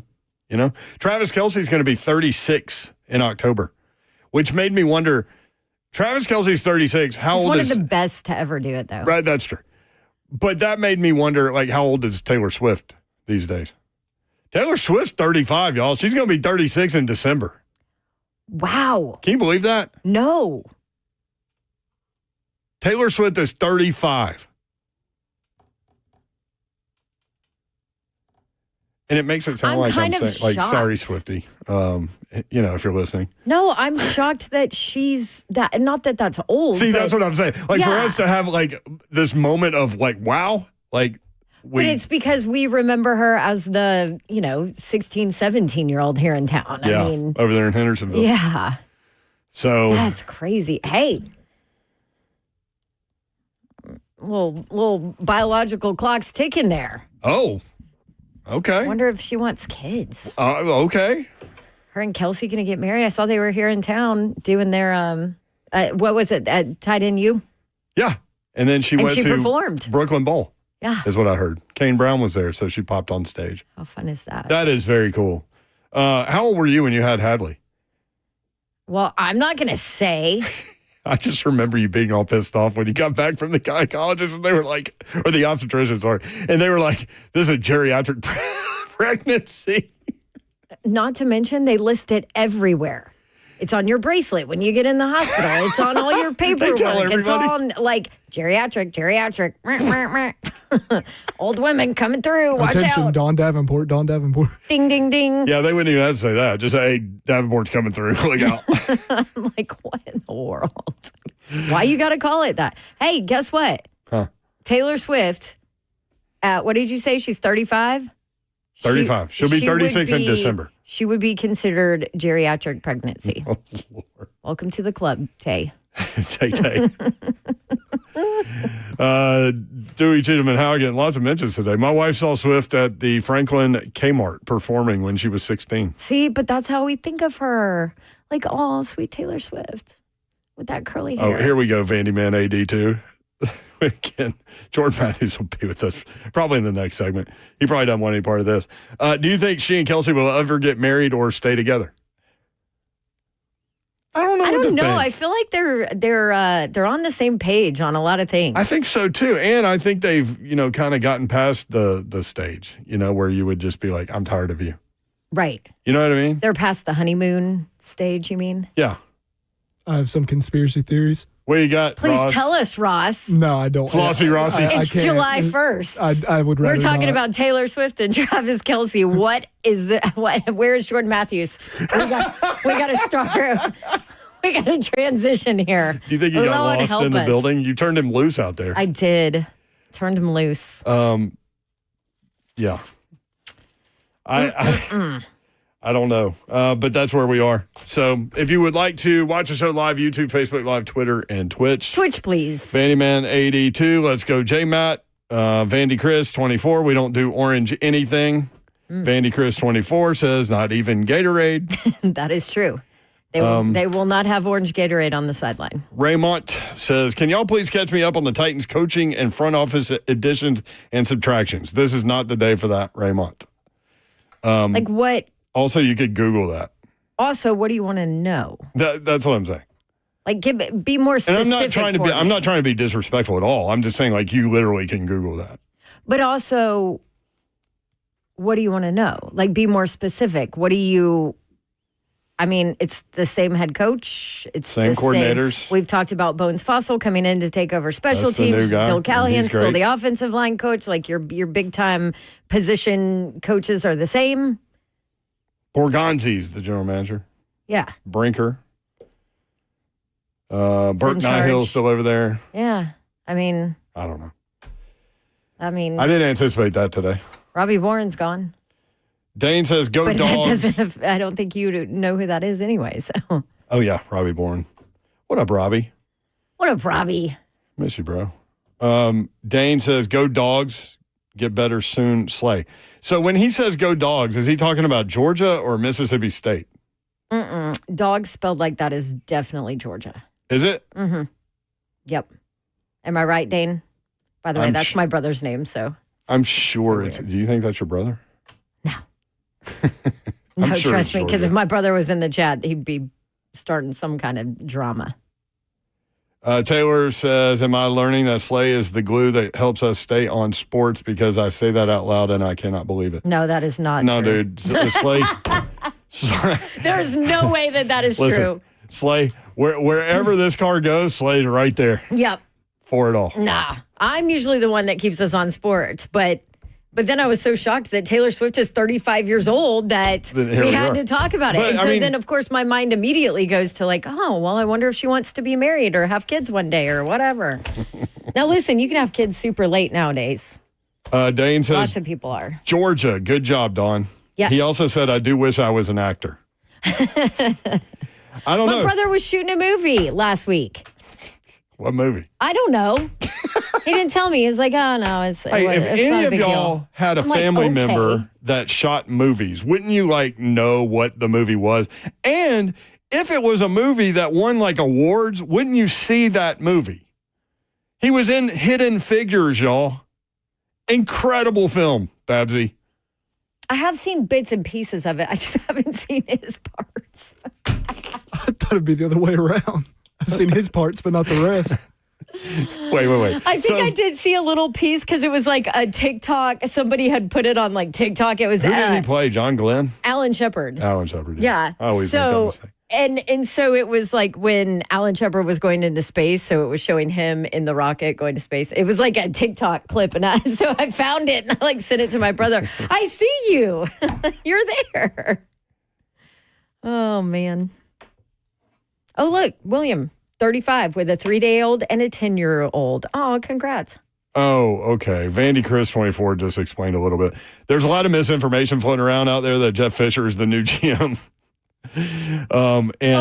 Is that why? And yes, and so Ramont said exactly, Andy at Vandy Chris. No, Jeff Fisher I'm is sorry. not the general manager. Not. Apologies. I hadn't seen that. I'm sorry. Apologies. Or if I did see it, I ignored it because it's dumb. Not that Jeff Fisher couldn't do that job somewhere, but no But disrespect literally, there, but they just hired Borgonzi. Yeah, Borgonzi. Jeff Fisher is not the Titans general manager. Sorry, did not see that going on along. Bobby said, I was at Taylor Swift's 18th birthday party so long ago, I feel old. How about that? Jeff Fisher is the GM for the Nashville Cats, right? Is that why? No, he's like the commissioner of the league. Okay, whatever. He's something. Whatever. He's something. All right, Jordan Matthews coming up. Stay tuned. 3HL 1045. This Woo woo.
3HL 1045 The Zone. Brent Doherty, Don Davenport with you. Big Slay will be back recovering from reconstructive knee surgery. I heard. No, knee replacement. Knee replacement. Knee replacement. Jordan Matthews, former Vandy star, NFL wide receiver and tight end. Yeah. In the studio with us now. He's got some cool stuff coming up we'll get to. But you heard about Big Slay? Yeah, I heard about it outside. They were, I guess they were checking on him, see if he was in here. He's out of commission, huh? Yeah, he just had it on Friday, so he's doing the PT thing and Pain management thing. He's day to day. We figured him on pain medicine on air, probably a bad idea. Like, we want to protect him, and make sure that, like, he can still be our coworker moving forward. That's right. He thought, oh, yeah, I'll be in by Monday. I'm like, I feel like at this point, though, in the game, it's all about shock value, so you might want to bring him in. well, he provides that without pain medication. Yeah. For the benefit of 104.5 The Zone, just bring him in. Yeah. It might hurt him, but it'll help the whole group. You actually did our show. It was either right before you got drafted, right after you got drafted, and I don't even remember who were my co-hosts at that time. Like it was not me. It wasn't you, so it was probably Blaine Bishop and maybe Clay Travis. Yeah, maybe. It's over a decade ago, man. Clay was that's crazy. Yeah, Clay's kind of done his thing recently, huh? Yeah, that's a good way to put it. To say the least. That's a good way to put it. It makes a lot of people mad. Yeah. You know what? I listened to him. I followed him for a while, and I love my timeline because I'm like, I don't think anybody would know what I believe if they looked at my timeline because I like to get everybody. I'm the same that's way. on the like. And he fits a mode of like, yes, I need one of those. I need somebody that's going to say this to mess up my algorithm. I don't want AI to know what I think. I don't want them to know. This is me. how smart you are, man. Who thinks about that? Vandy education. Let me get some weird stuff in here to mess up AI. That's Dude, right. when they try and come get me, they're not going to know where to find me. So we're good. You're speaking in T-shirts now. Come on. Shout out to Clay. I love it. Jordan Matthews with us. Let's start with Madison, Alabama. So let's start with recruiting. Why Vanderbilt? Well, actually, I probably recruited Vanderbilt. Was it Bobby Johnson? Yeah. So to be honest, I only had one scholarship offer. Okay. And so it's funny because like now that I'm kind of like getting to like, I tell people like I'm probably on the 18th hole of my football career. I'm probably putting at this point. And so now when you start to look back on it, so many people are like, man, like you kind of need to like speak to a lot of young high school athletes about this. You only had one scholarship offer. And I'm honest to God, I didn't have any Division II, Division III, no like Alabama A&M, like Faulkner University, nothing. I had no offers. I went to a Vanderbilt camp and did really well here. And they basically were talking about gray shirting me. I was talking to Bobby Johnson, but I was Incredible mostly guy. Great man. Yeah. But I was mostly communicating with Robbie Caldwell and Charlie Fisher. Robbie Caldwell. We'll get to him because he ended up as your coach. Jordan. Gotta let down some manure before the flowers grow. He always used to say that, man. He used to always say that. And then there was a point when I was a freshman. He played me. He played me that year. And we'll get back to recruitment. He played me that year. And it was so funny because before I caught my first touchdown versus Florida, he was my recruiter. So he didn't redshirt me, but I wasn't pulling my weight yet. And he'd always tell me, Jordan, I ain't going to take no grocery eaters. Like when all the away games, I'm going to stop taking these groceries. So I'm like, all right, coach. Like For those that don't know, Robbie Caldwell might be the funniest person that, outside of maybe C. Spurrier that ever came through the SEC. And he was there 1 year. He went to SEC Media Days. I'll tell you about that in a second. Crushed it. Yeah. Yeah, but yeah, so man. no grocery eaters. You catch a touchdown against Florida. I catch a touchdown against Florida, but before I caught it, we called double fade, and we threw it to the other receiver, and he caught it, but then his foot landed out of bounds. He was an upperclassman. So then he comes on the field. He's like literally is definitely a penalty. He's midway on the field. He goes, call it again and throw it to him. And he pointed straight at me. Like I'm 18 years old. And he looks at me and said, and you better catch it. And like, you can imagine the fear in my body, but the ball went up, I caught it, and that was the start. I had a 4-touchdown run, and everything went good. But as far as recruiting, I had no other offers. I tell people all the time, Vanderbilt didn't recruit me. I recruited Vanderbilt. I was calling them constantly. I want to be there. I'm telling you, if you guys bring me in, I work harder than anybody that y'all have ever had at that program. And then Bradley Roby, who played a long NFL career, was committed to Vanderbilt, decommitted, went to Ohio State. I got offered Christmas Eve as a Christmas Eve as a high school senior. Signing day is early February. I finished high school football. I had the last kick return as a high schooler. Like, I got tackled. We were in the semifinals. I got goosebumps with this story. Dude, I'm telling you, we were in the semifinals. This is incredible. I got tackled, and we're playing Leeds, Charles Barkley's alma mater. We went 12-0 up to that point, lost in the quarterfinals. And I remember laying down there on the football field and was like, this is my last football game. I had no offers. And it wasn't until Bradley Roby decommitted, Vanderbilt calls me on Christmas Eve, and it's Coach Caldwell. He's basically like, hey, we got one offer left. We're wanting to bring in 4. Bradley decommitted. Do you want it? I'm like, do I? Merry Christmas. You know what I mean? That's the best Christmas present ever. Sensational. Dude, wait, you go from no offers to Christmas Eve offer to second-round draft pick. Second-round draft pick. And long-time NFL player. Dude, it was crazy because what also was funny was during that time, we used to always have this thing called the Huntsville Times Classic. It was this big basketball game, and if you were committed to a school, when they called your name for the starting lineups, it was big because the whole city's out, and they would say, like my boy Reggie Ragland, they'd be like, Alabama, commit. Yeah. Reggie Ragland, the whole crowd would go crazy. And that tournament was already going on. So we played like one game. It was like, all right, number 25, Jordan Matthews. The next day, I was like, please say this. Put that on it. And I they need said, you to add that I need you to add that. Things have changed. The price has gone up. So it was like, Vanderbilt, commit, Jordan Matthews. And it's just like, man. And That's so, incredible. and yeah, go ahead. Did you ever, during that time, doubt yourself? You know what's crazy? So my first, second cousin, we from the country, so everybody's kind of your cousin. But blood cousin, I don't know which number, but it's Jerry Rice. Okay, so I always had there was this understanding of like there's a standard of how you go about things because Jerry was the way. When he caught a ball, he'd always go score a touchdown. You're the hardest working guy on the team. Those are things that were embedded in me. So when I was a sophomore in high school, I had 11 touchdowns. That next year as a junior, I had 1,300 yards.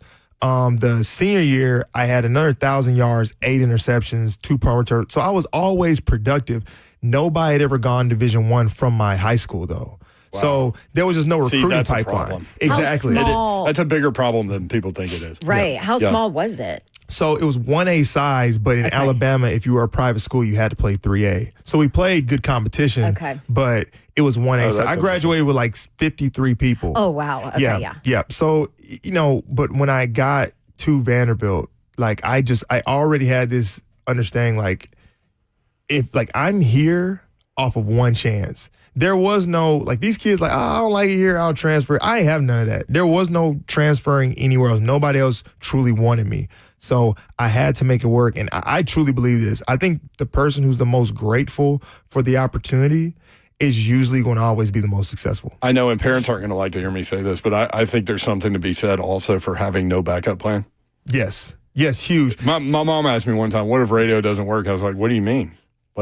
She's like, what's your backup plan? I was like, there ain't no backup plan. This is going to work. I'm going to make it work. And you're grateful for it. That's what I'm saying. Even when it comes to the blessing is knowing that you're blessed. 1,000%. Yeah, I've always talked about there's this one book I read. It was why is the tallest tree in the forest tallest tree in the forest? Because it didn't get cut down. So you need to always understand, man, I'm blessed. I didn't get cut down. A lot of people didn't get this opportunity. I have it. And when you have a real understanding of where you're sitting and the opportunity you have, I think you're going to run laps around people who don't get it. Jordan Matthews. All right, so Robbie Caldwell, so we're sitting at SEC Media Days. I'd already been around him, so I kind of knew what was coming. But, he talks in one-liners, and he's got the most country accent you've ever heard in your life. And so a guy asked him, what's the strangest job you ever had? And he said, turkey insemination factory or whatever it was. And, the whole room of stuffy reporter, these are the print guys, that take what we do very seriously, like us. And, everybody busted out laughing. Yeah, this guy owned that event. And this was firmly during the age of being politically correct. You know what I mean? This is not yet where we've gotten to now. For him to answer like that show, no, I didn't want any PR training before I stepped up here. I'm going to just roll. But that's Coach Caldwell. He's the realest dude. The way he recruited me, he was always honest, but he was my first and only handwritten letter that I have in my house.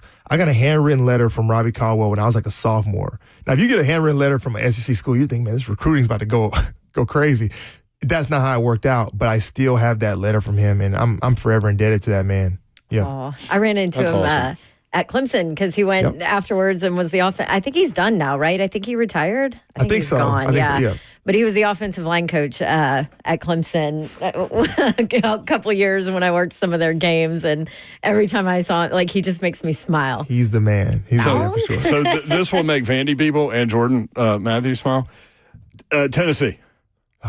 I looked. I looked at your stats against Tennessee. Crushed him. Yep. You crushed the Vols. Killed him. So Pretty that good. freshman year you talked about that you said you didn't play that. Tug. 5 for 62 and a touchdown. Yep. Sophomore year 6 for 74. Easy money. Then 2 wins, 7 for 115, a touchdown, and a 47-yard run for a touchdown. And I had another touchdown that was called back. 13 for 133 the next year. Yep. 2 and 2 against the Vols. Easy money. It's funny though, like, but I will say this. It's always, they don't do it as much now. I think I just been out of the game for a while, but there was a time where like I would still get some static from Tennessee Vols fans, like in my mentions, and I'm just like, I'm not the one. I'm not the 1, the 2, or the 3 when it comes to talking about this. Like, oh, we beat Vanderbilt. I'm like, yeah, but you're talking to me right now. When we were at the helm, like we beat y'all there and we beat y'all here. So it was a good time. Beat Tennessee. I went to Tennessee. I'm a big Vol. Good. Beat Tennessee big here. It was like, what is it, like 48-13 And that was a good team. Look, Tyler Bray was a good quarterback. He was a good quarterback. They had Justin Hunter. They had Cordero Patterson, who he had a kick return that game. What that were was they crazy. doing with that team, man? Dude, I don't know. And then, look, it was unfortunate because then, too, I don't feel like Derrick Rogers was ever able to, like, fully, He was a skilled guy, too. Get to the height of his potential. But they had skill, but when they came that day, I just remember, like, there was, like, this long drought from when we had beaten them because Earl and Jay pulled off a win against them in Knoxville, 2005 or something like that. Yeah. But it'd been a long time since we had given the Vanderbilt fans that treat. And so to go out there and get that win like that was, like, huge. But, I mean, now, that was kind of like the start to see where Vanderbilt football is now and what they've done. Oh, my gosh. Like, how did you consume that win over number 1 ranked Alabama? I was in the hotel in Chicago. Okay. We were playing the Bears the next day, and I just remember sitting there just thinking, like, this may be. I think when people think about greatest upsets in college football, I think people automatically go to that Michigan App State. Mm-hmm. It was opening weekend. Michigan's number 5. It's in the big house. Appalachian State had a little bit of good press. And then the blocked kick at the end, I think it's like etched in people's memory. It's kind of like Vince Young scoring versus USC, Boise State. It's those plays, right? But I just think that when you look at if Alabama has a number 1 beside their name in any game that you could be a nominal NCAA football fan, that is like the picture of excellence. Alabama, number 1 in the country. That's it. So for Vanderbilt to go pull that off, I was speaking on my Twitter. I was like, this is probably to me the greatest upset and the greatest coaching job by Clark that's ever been done in high level college football, individual. Because you couldn't tell if you took that game to anybody and said, does Vanderbilt beat number 1 Alabama? Nobody except for the guys in that locker room says that. Mm-hmm. Nobody. I guarantee if I went to some people when Appalachian State was starting to kind of like build some momentum, could Appalachian State pull this off? Could North Dakota State pull this upset off? There's some people, I think they could. Nobody thinks that Vanderbilt could ever beat a number 1 ranked Alabama team, and they did it. So it took me a while to process. Yeah. But I love the fact that they just went right back to work, got another win, I think versus Kentucky, and then they beat Auburn later that year. Almost beat Texas. Yep. It showed that they're for real and that they're here. A lot of it has to do with that quarterback. Come on, number 2, my guy. Well, I mean, so I worked one of his games, what was it, New Mexico State, and I came back and I was like, when he transferred to Vanderbilt, I was like, y'all, this guy, like, if I'm in a fight in the alley and I get to bring one person, like, I'm bringing this kid. Come on. I mean, that is his mentality. It's crazy. So what do you think about him? How much interaction have you had with him? I've had a lot. And it ain't hard to tell. Like, and you've watched a lot of ball. Yeah. So it's not hard to tell when you're like, that's why some of these guys who are the GMs and all this, I'm like, do you guys watch football? To me, we were watching that Virginia Tech game. I was there in person. And the first drive happens. I started looking around, I'm like, is anybody seeing what I see? Then the second drive happens. And I'm like, I start telling people, hey, this kid is like that. Like, he's that guy. By the second half, I was like, I will let this guy babysit my children. I trust this man. I trust him. I like what I see. So it was like, from that point on, I'm like, I told him when I saw him after the game, I said, hey, you got it. Like, I'm telling you, I know what it looked like. You got it. I had not yet known the type of leader he was around the building. I work out there. I was working up there out today with Trent Sherfield, who's with the Broncos right now. Mm-hmm. We were training over there at Vandy this morning. And every time we go into the weight room, Diego's there. He's always at the building. Mm. And I'm telling you, the same way when Stetson Bennett was going through Georgia and people kept saying, well, he's not an NFL guy. He'll be doing autograph signings in Georgia when he's done. An NFL team still took him. He's still there. He's still there. Yeah. He's still a part of NFL roster. I'm telling you, you can still mark my words. Degree, right? Yeah, that's crazy. That's crazy. Did you see that story? Yeah, he's like 30 with no degree. Yeah. Like, come on, bro. He was forever. He was there for 7 years. Yeah, yes. I'm like, I don't know what program you're on. You got to go get that degree. Yeah. But it's Georgia, so you know. But it's being honest. But Diego, I'm telling you, they're all going to say, oh, he's doing his last run. That's why he got the lawsuit done. I promise you, what he has in him, there's going to be an NFL team that says, we want that in our locker room. We want that around our guys. He's going to kill the interview. Bro, even if it's just like, let's just see how he does. Let him go in there in the preseason game. Yeah. He will. I'm telling you, he will embarrass a lot of people. So I can't say enough good things about Diego. I'm excited for him this year. Jordan could definitely say what he wants about Georgia. 11 receptions, 89 yards against the Bulldogs, and beat him in 2013. Come on, beat him in 2013. Yeah, I did my homework. Yeah. Junior year, I had like 130-something, I think. So, yeah, it was a good time. Crushed him. So James Franklin comes in. My man. And I will never forget this. People in his introductory press conference, people were talking about all of the losing or whatever. And he said, what does that losing have to do with me? Come on. In this program right now? Yep. And I was in with him ever since then. He's always on. He's always on. Let me tell you something about James that I just appreciate You got all 3 of his years at Vanderbilt. I got all 3 of his years at Vanderbilt. If you text James Franklin right now, he will respond. And some people will be he responds to me. He has no reason to respond to me. But that's what I'm saying. Like, this guy, if it's important to you, even if just for a split second, it'll be important to him so you feel seen. He's always recruiting. He never thinks anybody might not impact his program in a positive way. And look, I can speak about him all day. Like, when he was coaching me, there were some hard days. Like, trust me, there were some days where we bumped heads or, there was a way that he saw things and I kind of might disagree. I was young and an immature kid, but when I got done playing, like, trust me, he was going to be at my wedding. Like, he was at my wedding. Him and Fumi were the last ones off the dance floor. Like, that dude is, he's always on, competitive. He's always talking about, wife, by the way. Right. Yeah. But he'd always talk about competing in everything you do. He lives it. He would talk, now he don't have no hair, but he would talk about waking up with your hair on fire. And he does. Yeah. Like, a lot of these guys. So the funny thing about college football is every single time I turn around, it's somebody complaining about it. It's always somebody complaining about it. So the first thing I'm always asking is like, well, if y'all hate it so much, then quit. Like, at least Nick Saban said, I'm out. I'm not just going to complain, but I'm going to show you guys, like, I'm not cool with this system. Yeah. But, like, James is the type where he's like, I may, like, have a press conference where I say, hey, here's some of the issues we're dealing with. But I'm telling you, when he gets away from that mic, he's right then he's in process mode. Like, how are we going to fix this? And how do we make this work for Penn State? So, look, he's a winner. He's a competitor. I know a lot of people, when I was with the Eagles, I'd always have a beat writer come to me and be like, hey, what's going on with your guy? I'm like, dude, just trust me. You ain't going to find nobody better. So go ahead and lock in with This him. may be their year.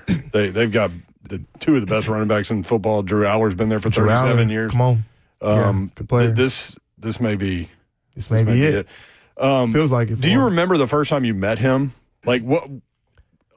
How did he start? I mean, from the jump with hair on fire stuff? I kind of remember that first team meeting. Yeah. I remember he called us all in, and that first team meeting, I mean, it was like, it was sharp as a razor blade. He went through the offense and he said, and this will be the best offense ran in the country. Boom. Then he go to defense, and this will be the standard. And this is the standard. I mean, it was like he had been rehearsing that thing for years. And so when we finally started off-season workouts, it was during the winter. That first pocket of winter workouts almost broke some guys. I mean, almost broke him. He's probably trying to do that. He was probably trying. He was probably trying to see who was going to quit, who was going to be able to lock into it. But I will say probably my favorite James Franklin moment was I had a couple practices where I wasn't playing up to the standard that he felt like he had for me. So he brings me in. He's like, look, Jordan, I coach Torrey Smith. I coach Jordy Nelson. This is what they did in our offense. I believe you can do this same thing. You're not doing it right now. This is the standard. This is what I expect. From that point on, we had no problems, especially when it came to the field. Because I knew, I was like, dang, he has a vision for me, and he wants to activate it, and I think it worked out well for us. Amazing what communication does, right? I'd say it worked out well. I think sometimes coaches lose that nowadays, too. So back-to-back 9-win seasons, only time in Vanderbilt history. Were you ever like, come on, coach, take it down a notch? You would see it. Me and James had some honestly, back and forth moments. Right, doing what we do, he was a divisive guy in this market, for sure. I just saw a particular He'd be like, side. why are you wearing that color? That's a little too close to Vol Orange, you know? We never had to book him. He would just call us. Yeah. And be like, y'all aren't talking enough Vanderbilt football, so I figured I'd call in. He did that multiple times to the point where I didn't even book him. He just called in when he wanted to call in. That's how he is. But to her point, do you ever have?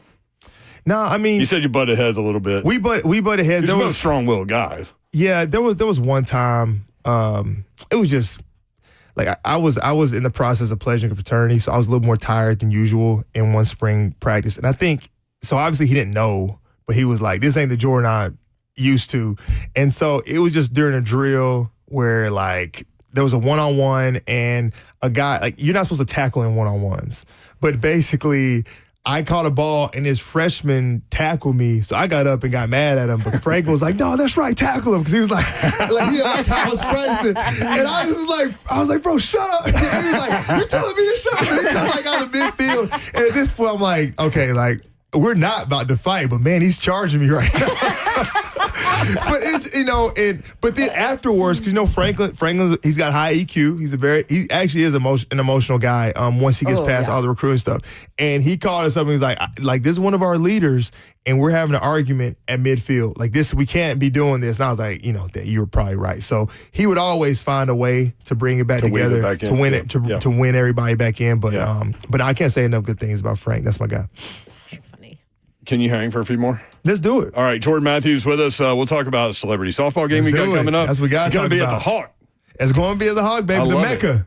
Coming up July 11th. We'll tell you more about that and just see where the conversation goes. Jordan Matthews in studio, 3HL.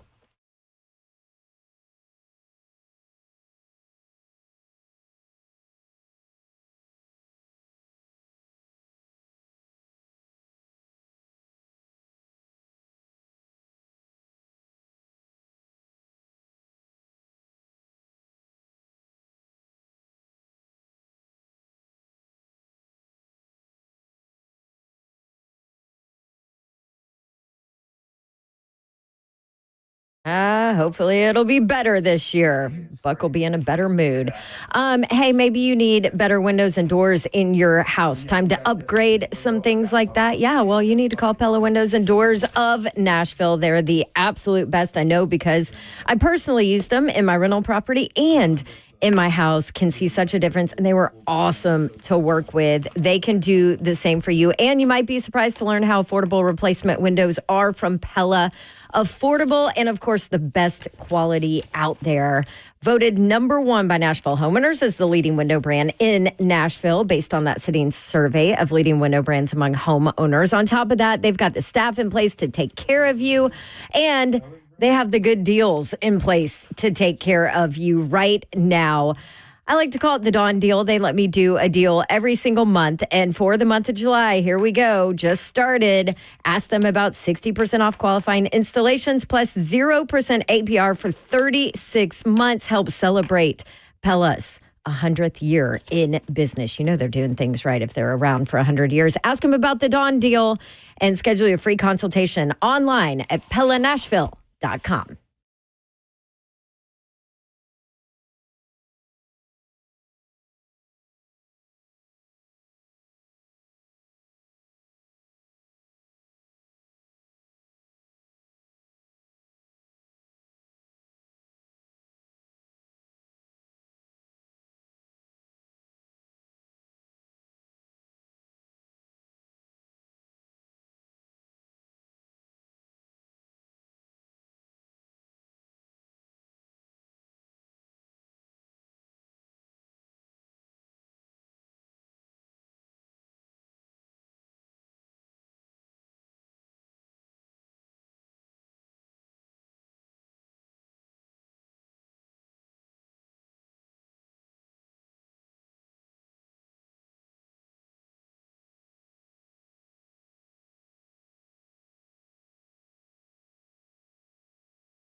HL 1045 The Zone, Tupac Tuesday on 3HL. Brent Doherty, Don Davenport with you. Jordan Matthews filling in a little bit for Slay Dog today. Vandy for Tennessee. I got him. I got your back, Slay. You are pretty close to that orange and white polka dot. Yes.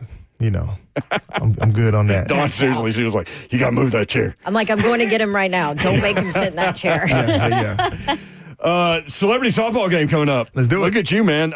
And we talked a little bit off air about this. I'm very excited for you about this. I know a lot of time, effort, and sweat equity goes involved. It gets involved with things like this.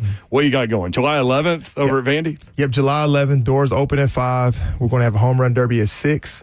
And the game starting at 7. Okay, so when people show up at 5 o'clock, we're going to have BP going. So you're going to be able to see some of your favorite Vanderbilt players of all time going through BP. And we're going to have some celebrities there as well, throwing the ball around, signing autographs, doing things like that. We're going to have music playing, food trucks. We got pizza, tacos, hot dogs, shaved ice cream.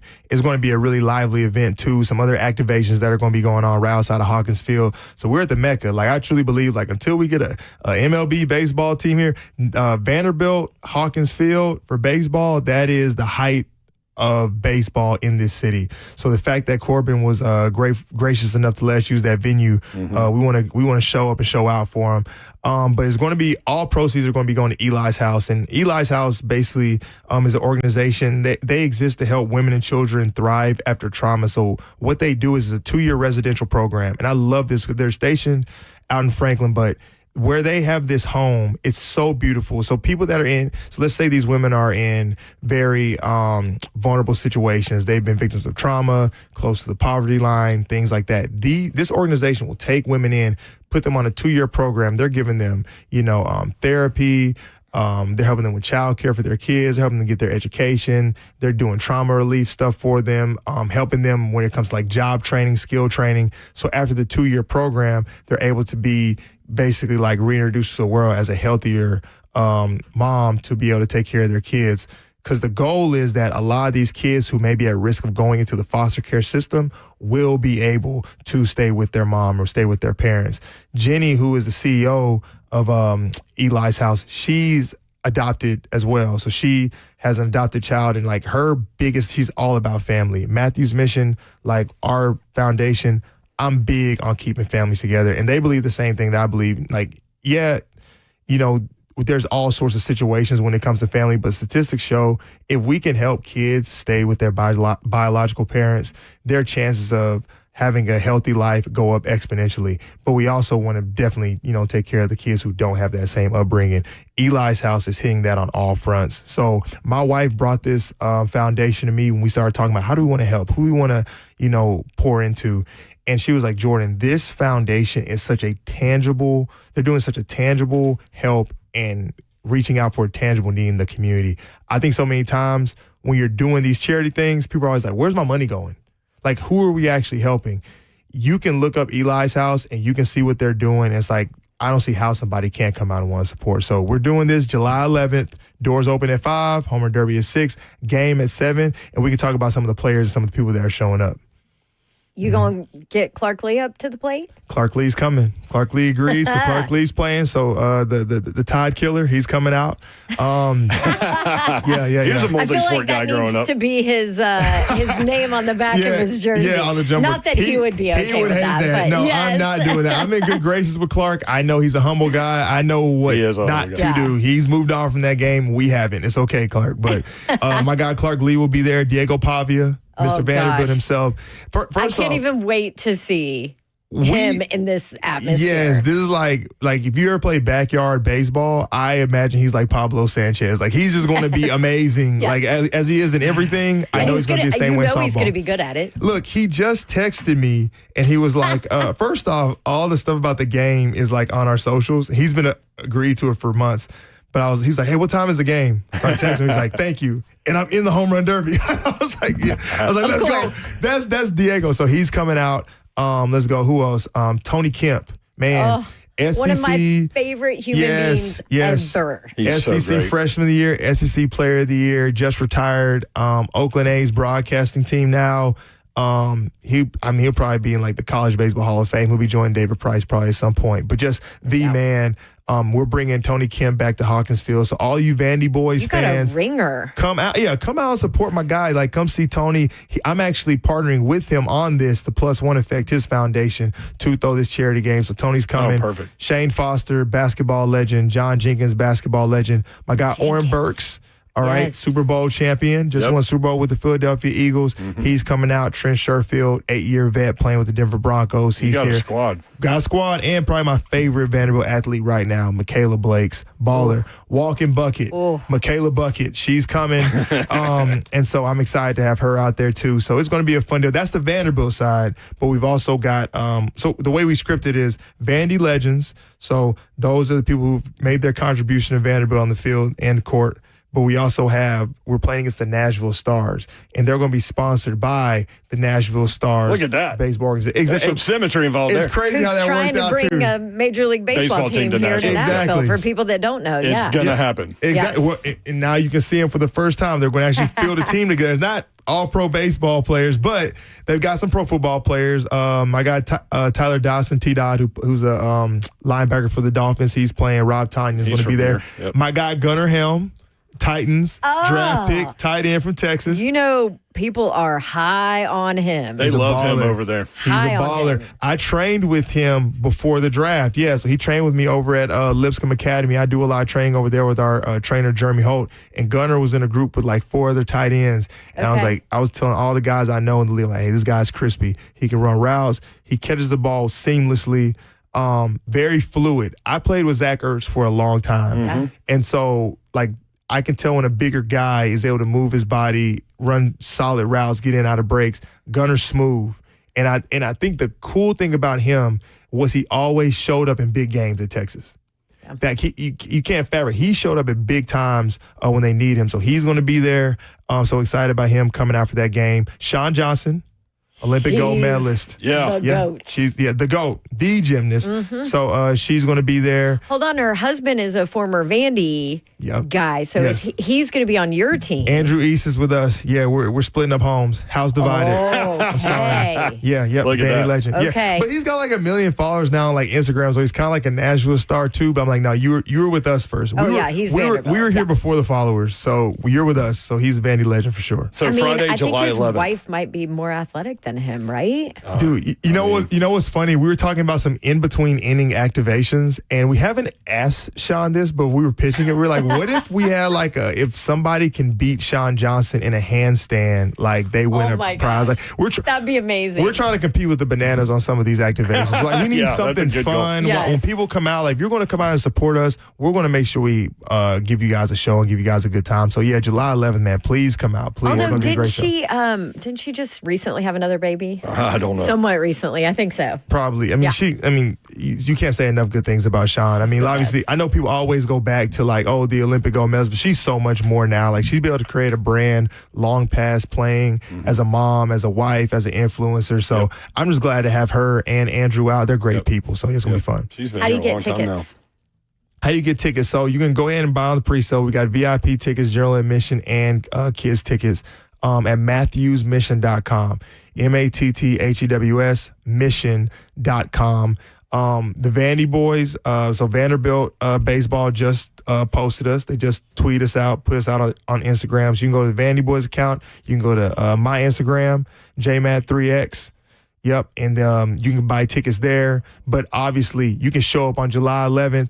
It's going to be a lively deal outside the stadium, and so we're going to be playing music, and you can obviously buy tickets day of the game. But definitely go out and get tickets, get some VIP tickets, do what you got to do, buy some for your friend. Everything's going to an amazing cause. Everything. I think there's like some other things we're competing against that night, but I'm telling you, what we're doing is going to be it's going to be really helping those in need. And I think the coolest thing about what Eli's House is doing that I'm glad we're partnering with them for is these families. I think it's super powerful when people who are going through what they go through feel seen. Like, I came out to support you. Like, somebody along the way told you that you didn't matter. They lied. Like, you matter, and here's all of the Vanderbilt community and Nashville community showing up to tell you, like, hey, you matter. Yeah, we're having fun. Yeah, we're playing softball, but we're so glad all this goes to support your family. So I'm really excited to put it on. It's kind of been stressful at times, but I tell you what, though, whenever you know, like, what we're doing in the end, it makes it matter that much more. Jordan Matthews celebrity softball game coming up at Hawkins Field July 11th. MatthewsMission.com, benefiting Eli's house. Jordan, good to see you, man. Thanks for coming in, bro. Appreciate you guys having me. This is Story awesome. time. That was fun. Well, real quick, John on Twitter, I know we're up against it. Please tell Jordan Matthews he just picked up a Vols fan after hearing his story. Really? There you go. I gave the volunteers a hard time at the beginning of this, and Yes. I still picked up one. You still got him. I appreciate you. I love you. Thank you. And yeah, please come out, though, so you can meet me, and we'll have a chat. MatthewsMission.com. Y'all get on it. More 3 until next. 7-Eleven. 104.5 The Zone.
Good afternoon. It is 5:05 from the 104.5 The Zone studios. I'm Ross Johnston.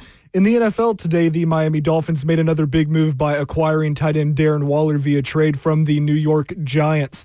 The Dolphins also got a 2027 seventh-round pick, while the Giants got a conditional 2026 sixth-round pick. Waller will be coming out of retirement and signing a one-year deal with Miami worth up to $5 million. This comes on the heels of yesterday where the Dolphins dealt Jalen Ramsey and Jonnu Smith to the Steelers in order to acquire safety Minkah Fitzpatrick. There's also been a lot going on in the NBA. The Memphis Grizzlies and star Jaren Jackson Jr. agreed to a 5-year, $240 million extension to secure him a long-term spot in Memphis. The Milwaukee Bucks have waived all-star point guard Damian Lillard, who's recovering from a torn Achilles, and are signing center Miles Turner from the Indiana Pacers. Veteran point guard D'Angelo Russell is signing a 2-year, $13 million deal with the Dallas Mavericks, and the Denver Nuggets are trading forward Michael Porter Jr. and a 2032 first-round pick to the Brooklyn Nets in exchange for forward Cam Johnson, among many other things happening in the basketball world today. For all your foundation repair and waterproofing needs, visit USSTN.com. Breaking news at once on your home for the Titans and the Vols. This is 104.5 The Zone.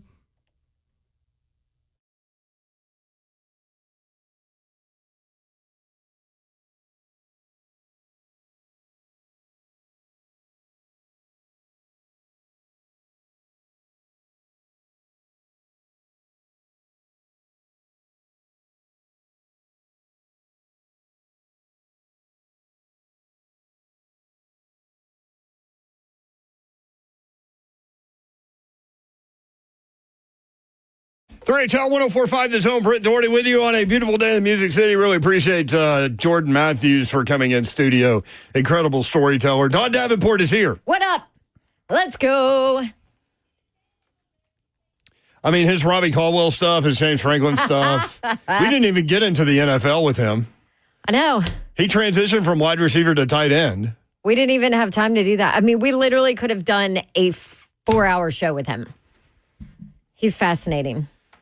Yes, indeed. Yeah. We're lucky he's living here in Nashville with his family. No question about it. Again, the celebrity softball game coming up July 11th. Home run derby at 6. Game at 7. Doors open at 5. Diego Pavia involved. Tony Kemp involved. Tony Kemp came in studio and did 3HL one time. And he was phenomenal, that dude. And what a great career.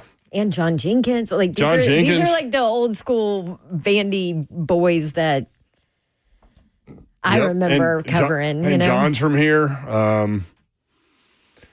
Yeah, that's gonna be fun. That's gonna be a fun night. So appreciate Jordan Matthews. I'm gonna try and bring the fam out. There you go. Food trucks, man. Food trucks. Mm-hmm.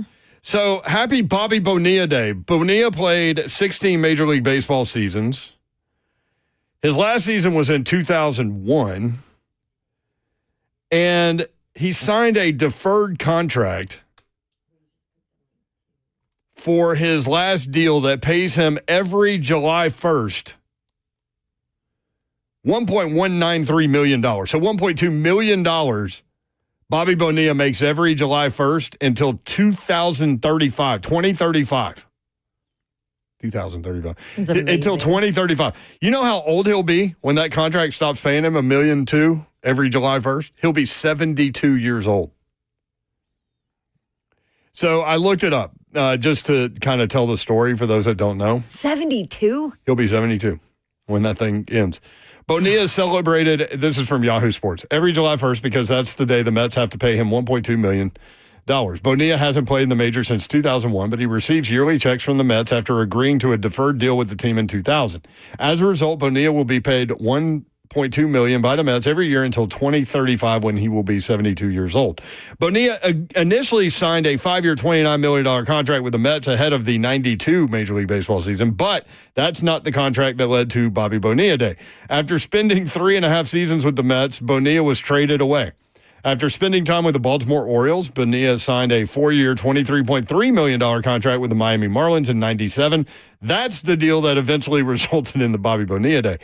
While the Marlins handed Bonilla that contract, the team never intended to pay it out. After helping the team win a World Series in 1997, Bonilla was traded the following year in the team's infamous fire sale. So the Marlins won 2 World Series titles, and they gutted the team both times. Yep. And so they went from winning a World Series to being completely just unwatchable. And then they built it up again. But anyway, he spent a half a season with the Dodgers before he was traded back to the Mets for the 99 Major League Baseball season.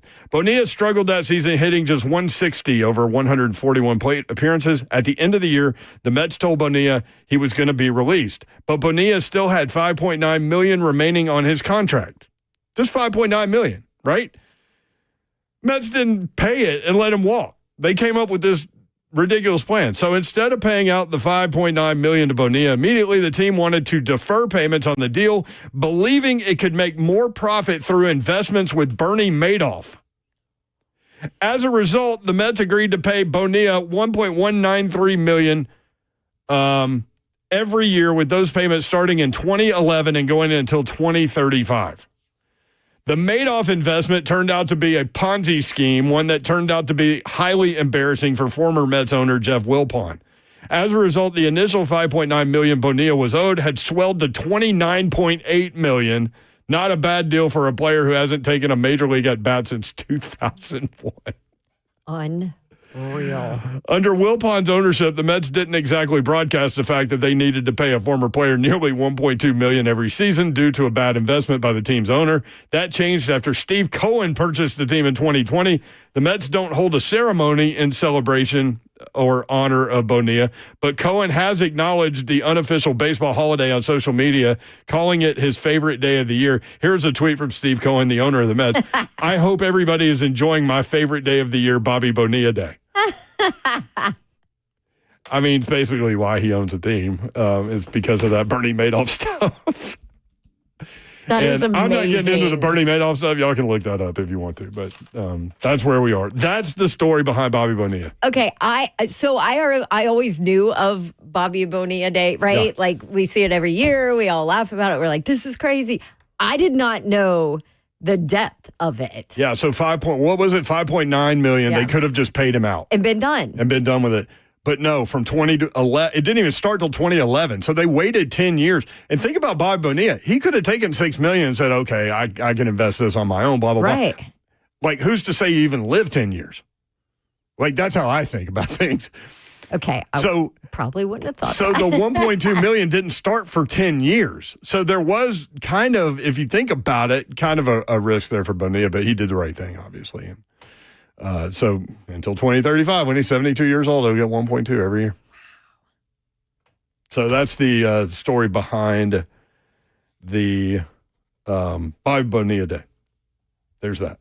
615-737-1045. If you want in, 615-737-1045. I'm glad you told that whole thing. You are? I had no idea. Okay. Well, I look things up. Yes, we know. Bruce Feldman was on with Buck Rising today. Good segment, huh? As I was driving in the car. Yeah, it was really good. And he talked about new Tennessee signee, Faison Brandon. Bruce Feldman also talked about Lenora Sellers, who we've been talking a lot about on this show. South Carolina quarterback. We're going to play those two cuts from you. It's really interesting stuff. That's coming up next. 615-737-1045.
3HL 1045 The Zone.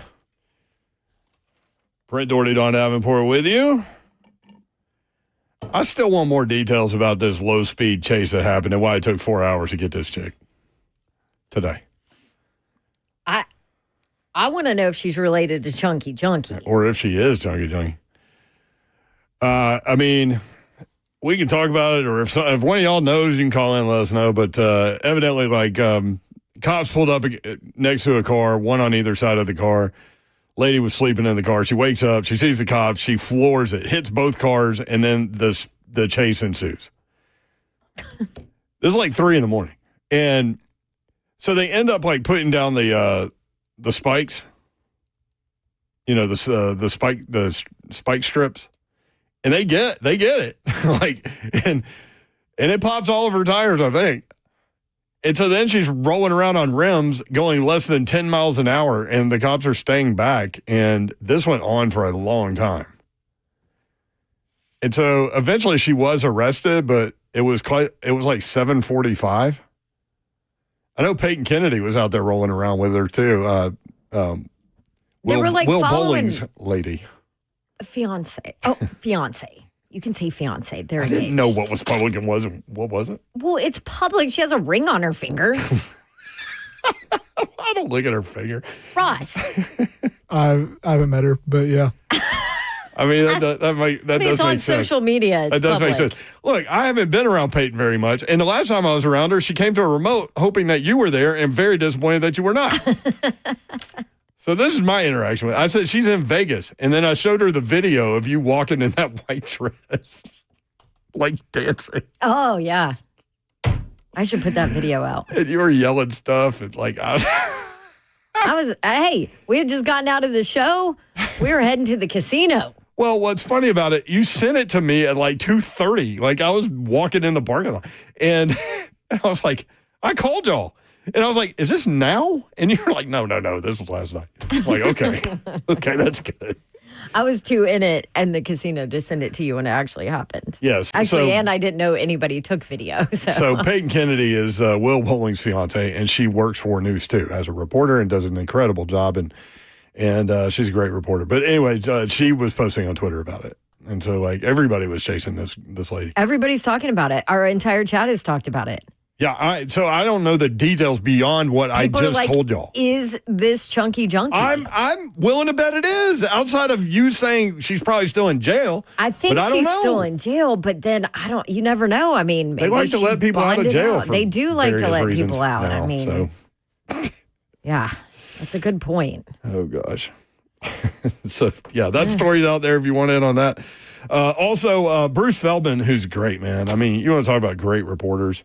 And he's been doing this for a long, long time. He's also got a great voice, which you'll hear in a second. But man, let's do Lenora Sellers first. Can you?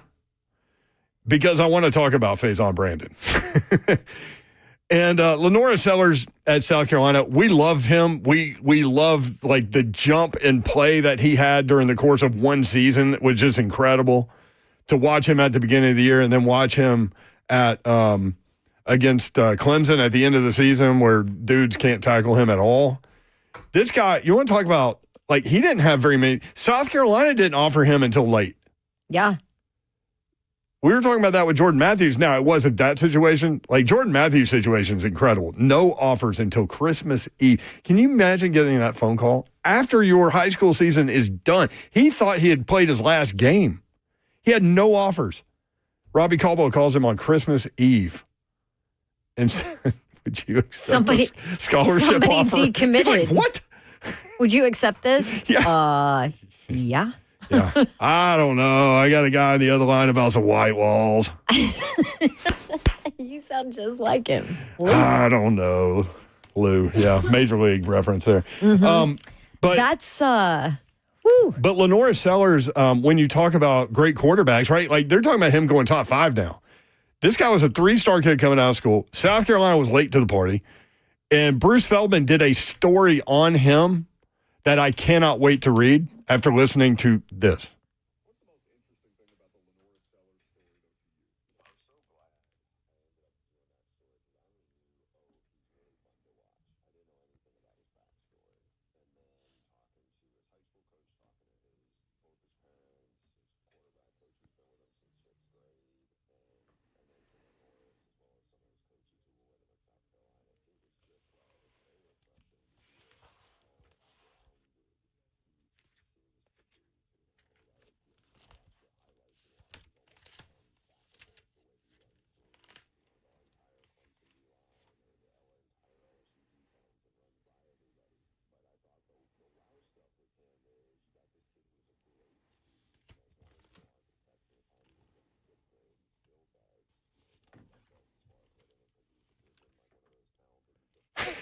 How about that?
How about that?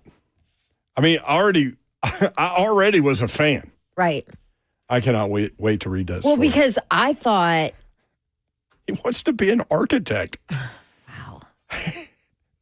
That's a George Costanza thing from Seinfeld. I could have been an architect, Jerry. Is he okay with being a first-round draft pick, too? Yeah, I know, right? But he's like in the You could be gifted an programs. architect later. Yeah.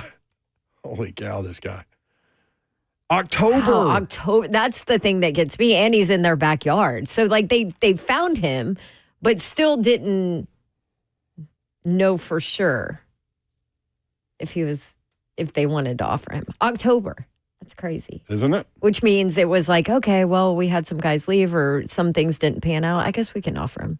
Well, speaking of Elite 11, Tennessee commit Faison Brandon, quarterback. He's a 5-star player. Some have him as the number 1 quarterback in the country coming out in 2026. He is solidly in with Tennessee to the point where he's trying to flip the number 1 wide receiver in that class too, who's committed to LSU. I'll talk more about that here in a second, but this is Bruce Feldman telling a Faison Brandon story from Elite 11. This is pretty good.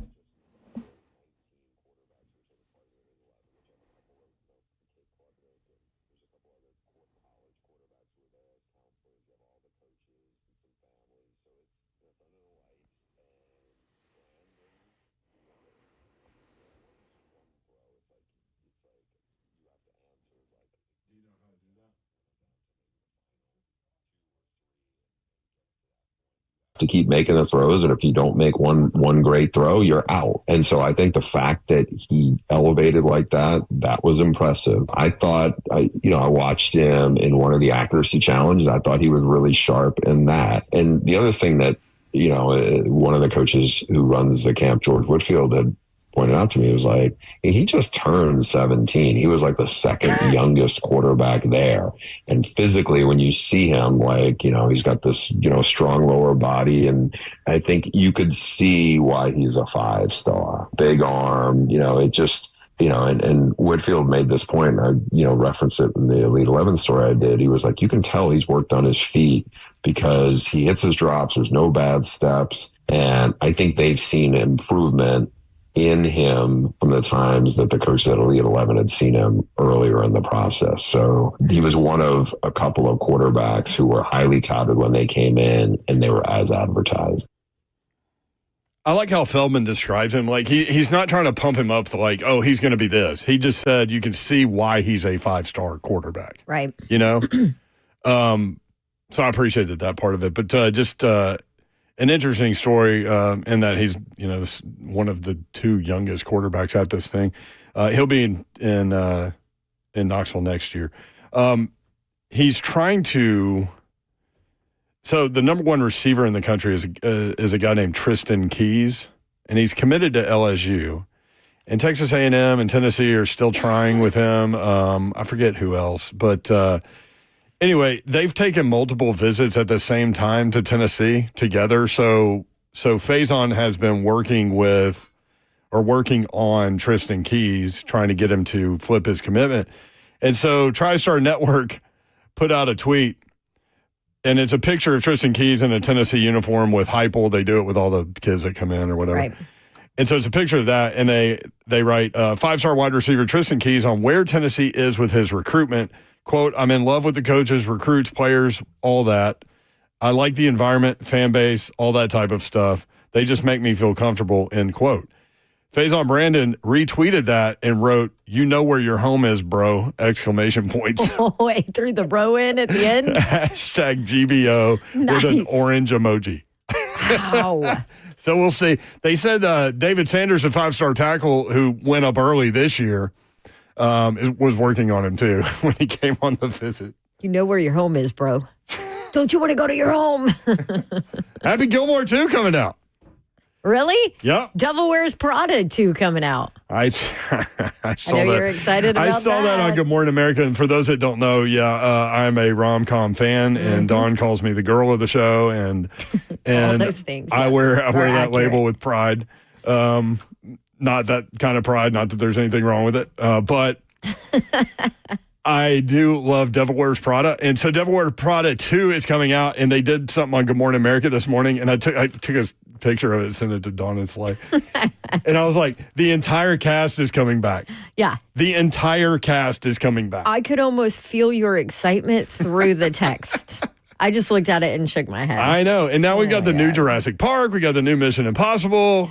Got a lot to do. Also, Landman Season 2 in November. They're shooting that right now. That show. Billy Bob Thornton's character, and you know how much I love Beth Dutton on Yellowstone. Mm-hmm. And I tell people, I really believe that that's the best female television character ever written and delivered by her. I would love for them, same guys, I would love for them to put Beth Dutton in Landman, just one episode where those two characters could have an interaction together. That would be phenomenal. Could they do it? Yeah, I mean, what's that guy's name? Taylor, I forget. Anyway, Taylor Sheridan, right? Yeah. Yeah, he did both those shows. Okay. So, I mean, technically they could. Dolphins. What's the other one Slays wants me to watch? Mobland? No, he wanted me to watch that one. It is phenomenal. You're watching it? Oh, I already did. Oh. Yeah, it's good. What does he want you to watch? Godfather? Well, that, of course. But there's 3 of them. I've heard all about that. I know. It's ridiculous. You've never seen that. Come on, Babs. Swimming with the fishes, Babs.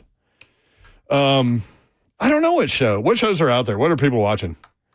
I found a couple that I forgot to finish, and like I still left empty, like Succession. It's like a CIA or something one that he wanted me to watch. Oh, yeah, Nicole Kidman. Yeah, it's a great cast. Ross, you don't know? Morgan Freeman's in it. Zeph would know. Well, Zeph's not here. He's in Barcelona. That's a Taylor Sheridan show too. By the way, Zeph was in the chat earlier, and he said that they made it safely to Spain. No, to Rome, I thought. I mean to Rome. Yeah.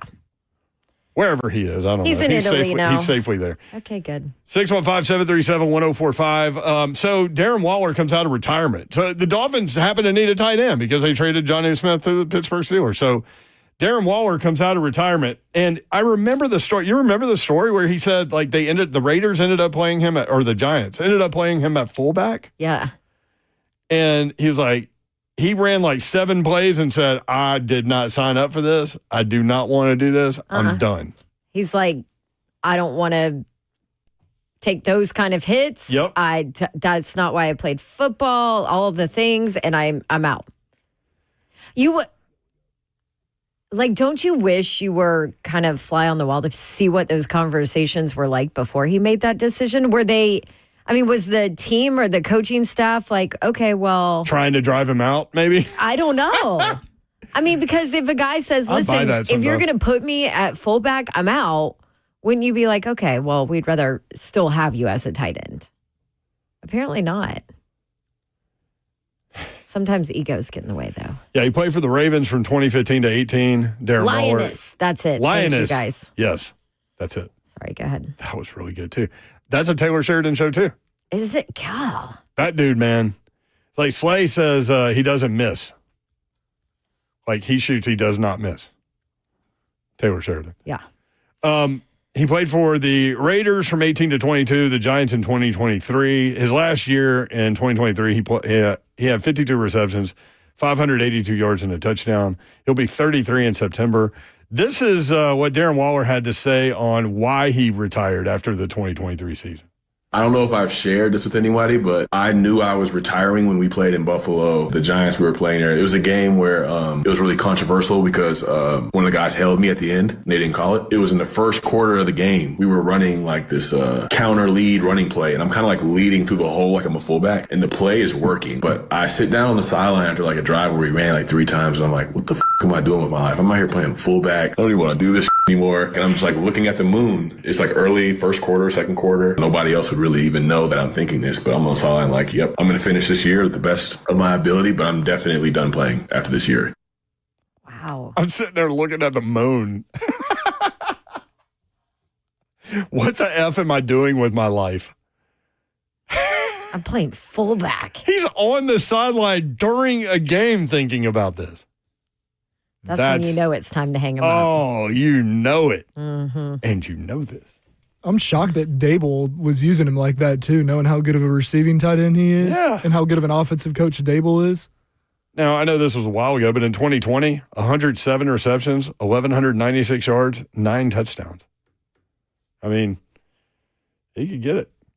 While we're playing audio, let's reconnect with, by the way, the Buck Rising stuff, that Bruce Feldman conversation, you can get where you get your podcast. Rate, review, subscribe to the Buck Rising podcast. And go check out that entire interview. Bruce Feldman is a very, very smart man. Yeah, you can get that done. While we're going through audio, let's re-hit this Paul Feinbaum talking about Arch Manning thing. He's a fan. Let's just say he's a fan. Paul Feinbaum, what are your expectations for Arch? The absolute roof. I think there's a reasonably good chance that Arch Manning will be sitting on the front row in New York at the Heisman ceremony. That's assuming that his team does what it's supposed to do and compete for not only the SEC, but for the national championship. And I really believe they will. I think Steve Sarkisian, who's one of the most amazing play callers I've ever seen, made a critical mistake late in the year. He was way too loyal to Quinn Ewers, who was banged up and was really ineffective. Had Arch Manning been instituted in the second half of that game, like Nick Saban did a couple of years ago with Tagovailoa, I think there's a reasonably good chance that Texas would have beaten Ohio State and won the national championship. They're very capable of doing it again this year. I believe also that Arch Manning is the best college football quarterback we have seen since Tim Tebow entered the scene in 2006. Oh, here we go. I love Paul, man. Here we go. He loves the hyperbole, man. Best sense, all that. I think Arch Manning's going to be incredible. I think he's going to have an incredible season. You're not ready to go there yet. No. Not that you don't think he won't, or can't. Not that you don't think he can't. I mean, people are taking what I'm saying that, he's not going to be a good quarterback. I'm not saying he's not going to be a good quarterback. My whole thing is, why are we propping him up to the best since Tim Tebow? Oh, I'm not doing that. But why are we doing that? I'll let Feinbaum do that. When we haven't seen him on the field against competition do that yet. Listen, he's going to be good. He's got a surrounding cast around him at Texas that who knows what did Sark say as far as millions in his roster? Yeah. What did he say? I forget. He let you know exactly what they were spending. He's like $5 million short of what he wanted. Yeah, something like that. But so he's going to have the surrounding cast around him to be able to be successful. I think if you believe in Sark as a coach, you know that they're going to do the right things. They're going to utilize him properly. He'll run more than maybe Ewers did. You know, all of this. But so he's going to be good. Don't get me wrong. But this whole, he's a Heisman guy. He's this. He's, going to be the best since Tebow. All of that. We don't know that yet. Pump the brakes. I know mean, it's the same, but it's also the same thing about a recruit coming in, a 5-star quarterback recruit. He's going to be this. He's going to be amazing. You don't know that yet. He hasn't played a lick in college. I get all of what Ty you're saying. Simpson is a perfect example at Alabama. Now, what year is he in? Finally, you're going to get to see him a little more. At Alabama. Isn't it funny that we had Ty Simpson on twice during the recruiting process because it was Alabama and Tennessee? Remember how charismatic that kid was and how smart he was? Super quiet, though. Yeah, but very confident, and he had fun with us having fun with the process. Like, he enjoyed it, I think. But, yeah, he gets his shot. I think he's going to be really good, too. But I think Arch Manning's going to be great. I really do. Best since Tim Tebow. I mean, we pointed out Cam Newton had a pretty good season since Tim Tebow. War Eagle. Ross mentioned Joe Burrow. Pretty good season. So, that's saying something. Cody says, respectfully, you're wrong. I don't know if he's talking about you or me. So there we go. When we come back, 3HL bingo card. We got a good one, funny one for you. That's coming up next. 3HL 1045, The Zone.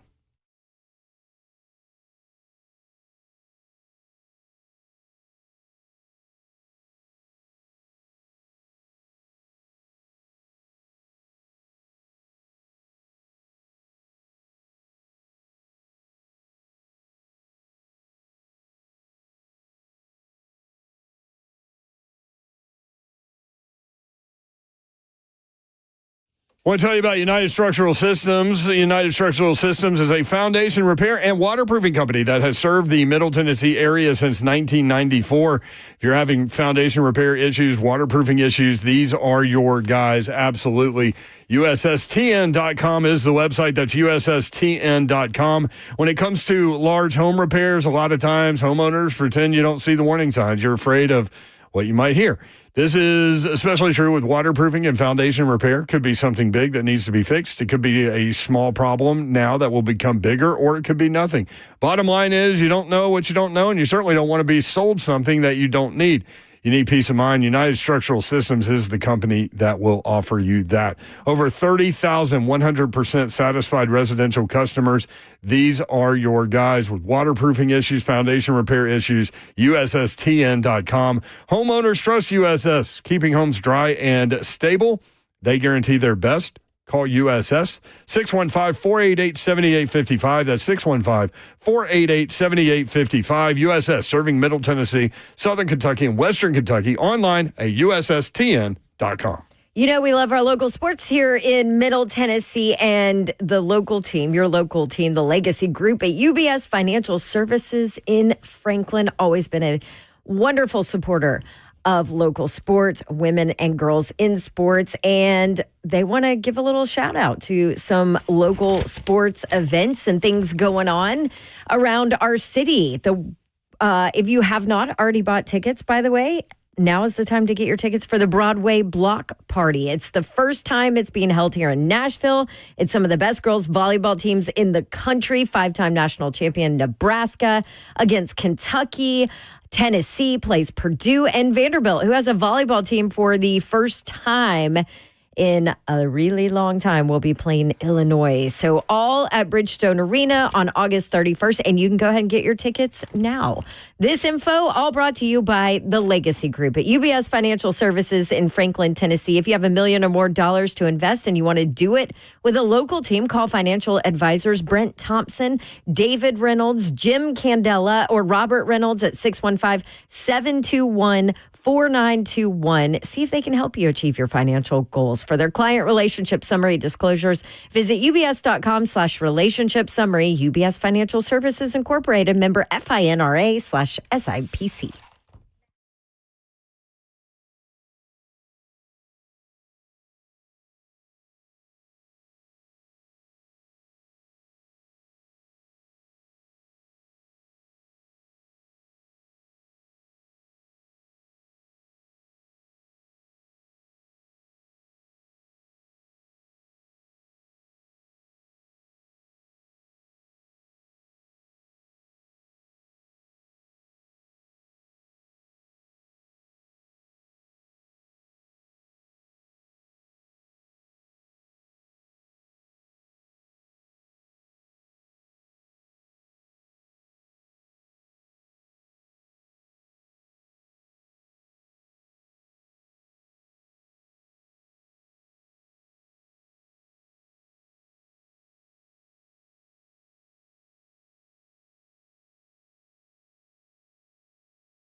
3HL 1045, the Zone Tuesday edition. Coming up tomorrow, we've got Jim Wyatt, we've got Coach Mack, we've got Todd Furman. Am I like the only guy in Nashville that watches Wimbledon nonstop during the day? Even the first round, I'm all in. You might be.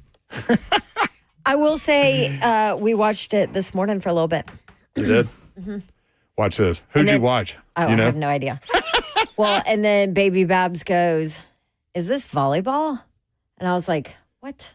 Baby Babs is funny, man. I said, "No, it's tennis. It's Wimbledon." She said, "Oh, okay, we're watching whatever." She couldn't pronounce it, however she said it. Wimbledon. I'm like, yeah. Coco Gauff lost today. That made me upset. Oh, no. She's the 2 I know seed. her. She's the 2 seed. Spoiler alert, in case you guys recorded Wimbledon and you're going home to watch it tonight. Sorry. I've just always... What's the time change? I've always loved the majors. I think it's 5 hours. Okay. I think that's right. 2 seed in the men's side lost, the 2 seed in the women's side lost. I love Ben Shelton, the American. I like that guy. I actually have him going into the semifinals, and I win big if he does. Okay. You bet on Wimbledon? Yeah. Okay. Duh. You just said yeah. Like, yeah. Why wouldn't I? Why wouldn't I? There's nothing else to bet on but baseball. Which I'm not doing. Korean table tennis. Korean table tennis. Yeah. I've had a couple nights where I've hit those bets. Really? Are you kidding me right now? How in the world do you bet on Korean table tennis? What do you know? How do you break this down? This guy's got an incredible backhand, but he's got a hole in his delivery. I don't know what it is. His serve. Just got to look at the odds and stuff and 50-50 shot. Something hits. It's not 50-50 shot. Well, with what you're picking, it's 1v1, so it's 50-50. That's how I look at it. Yeah. I mean, I wish Slay was here for this. He'd probably be picking your brain about how to bet Korean table tennis. Also, why is it Korean table tennis? Does no other country play table tennis? No, I think it's the one that's on DraftKings. Shout out DraftKings. I think that's the one I've done before. I don't know. There's just a couple nights in college where I was wanting to bet on something a little late, and there was Korean table tennis. I mean, I do know, wasn't that going on during COVID? Yes. There was some weird stuff going on during COVID. It was the only thing that people were watching. Right. So why were they able to, play against each other while everybody else had to sit in a room? I guess they're 6 feet apart because of the table. Oh, maybe. Yeah, good point. Unless you go to the net, maybe. I'm trying to find. There have been fewer upsets on the female side. No, the 3 seed, Pagula lost too. Come on, Americans.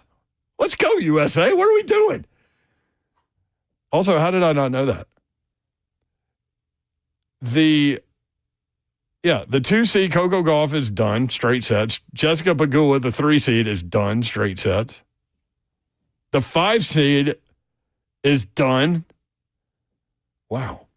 Wimbledon's getting funky. I think it's the heat. I think the higher seeded people are probably prima donnas and they can't deal with the heat.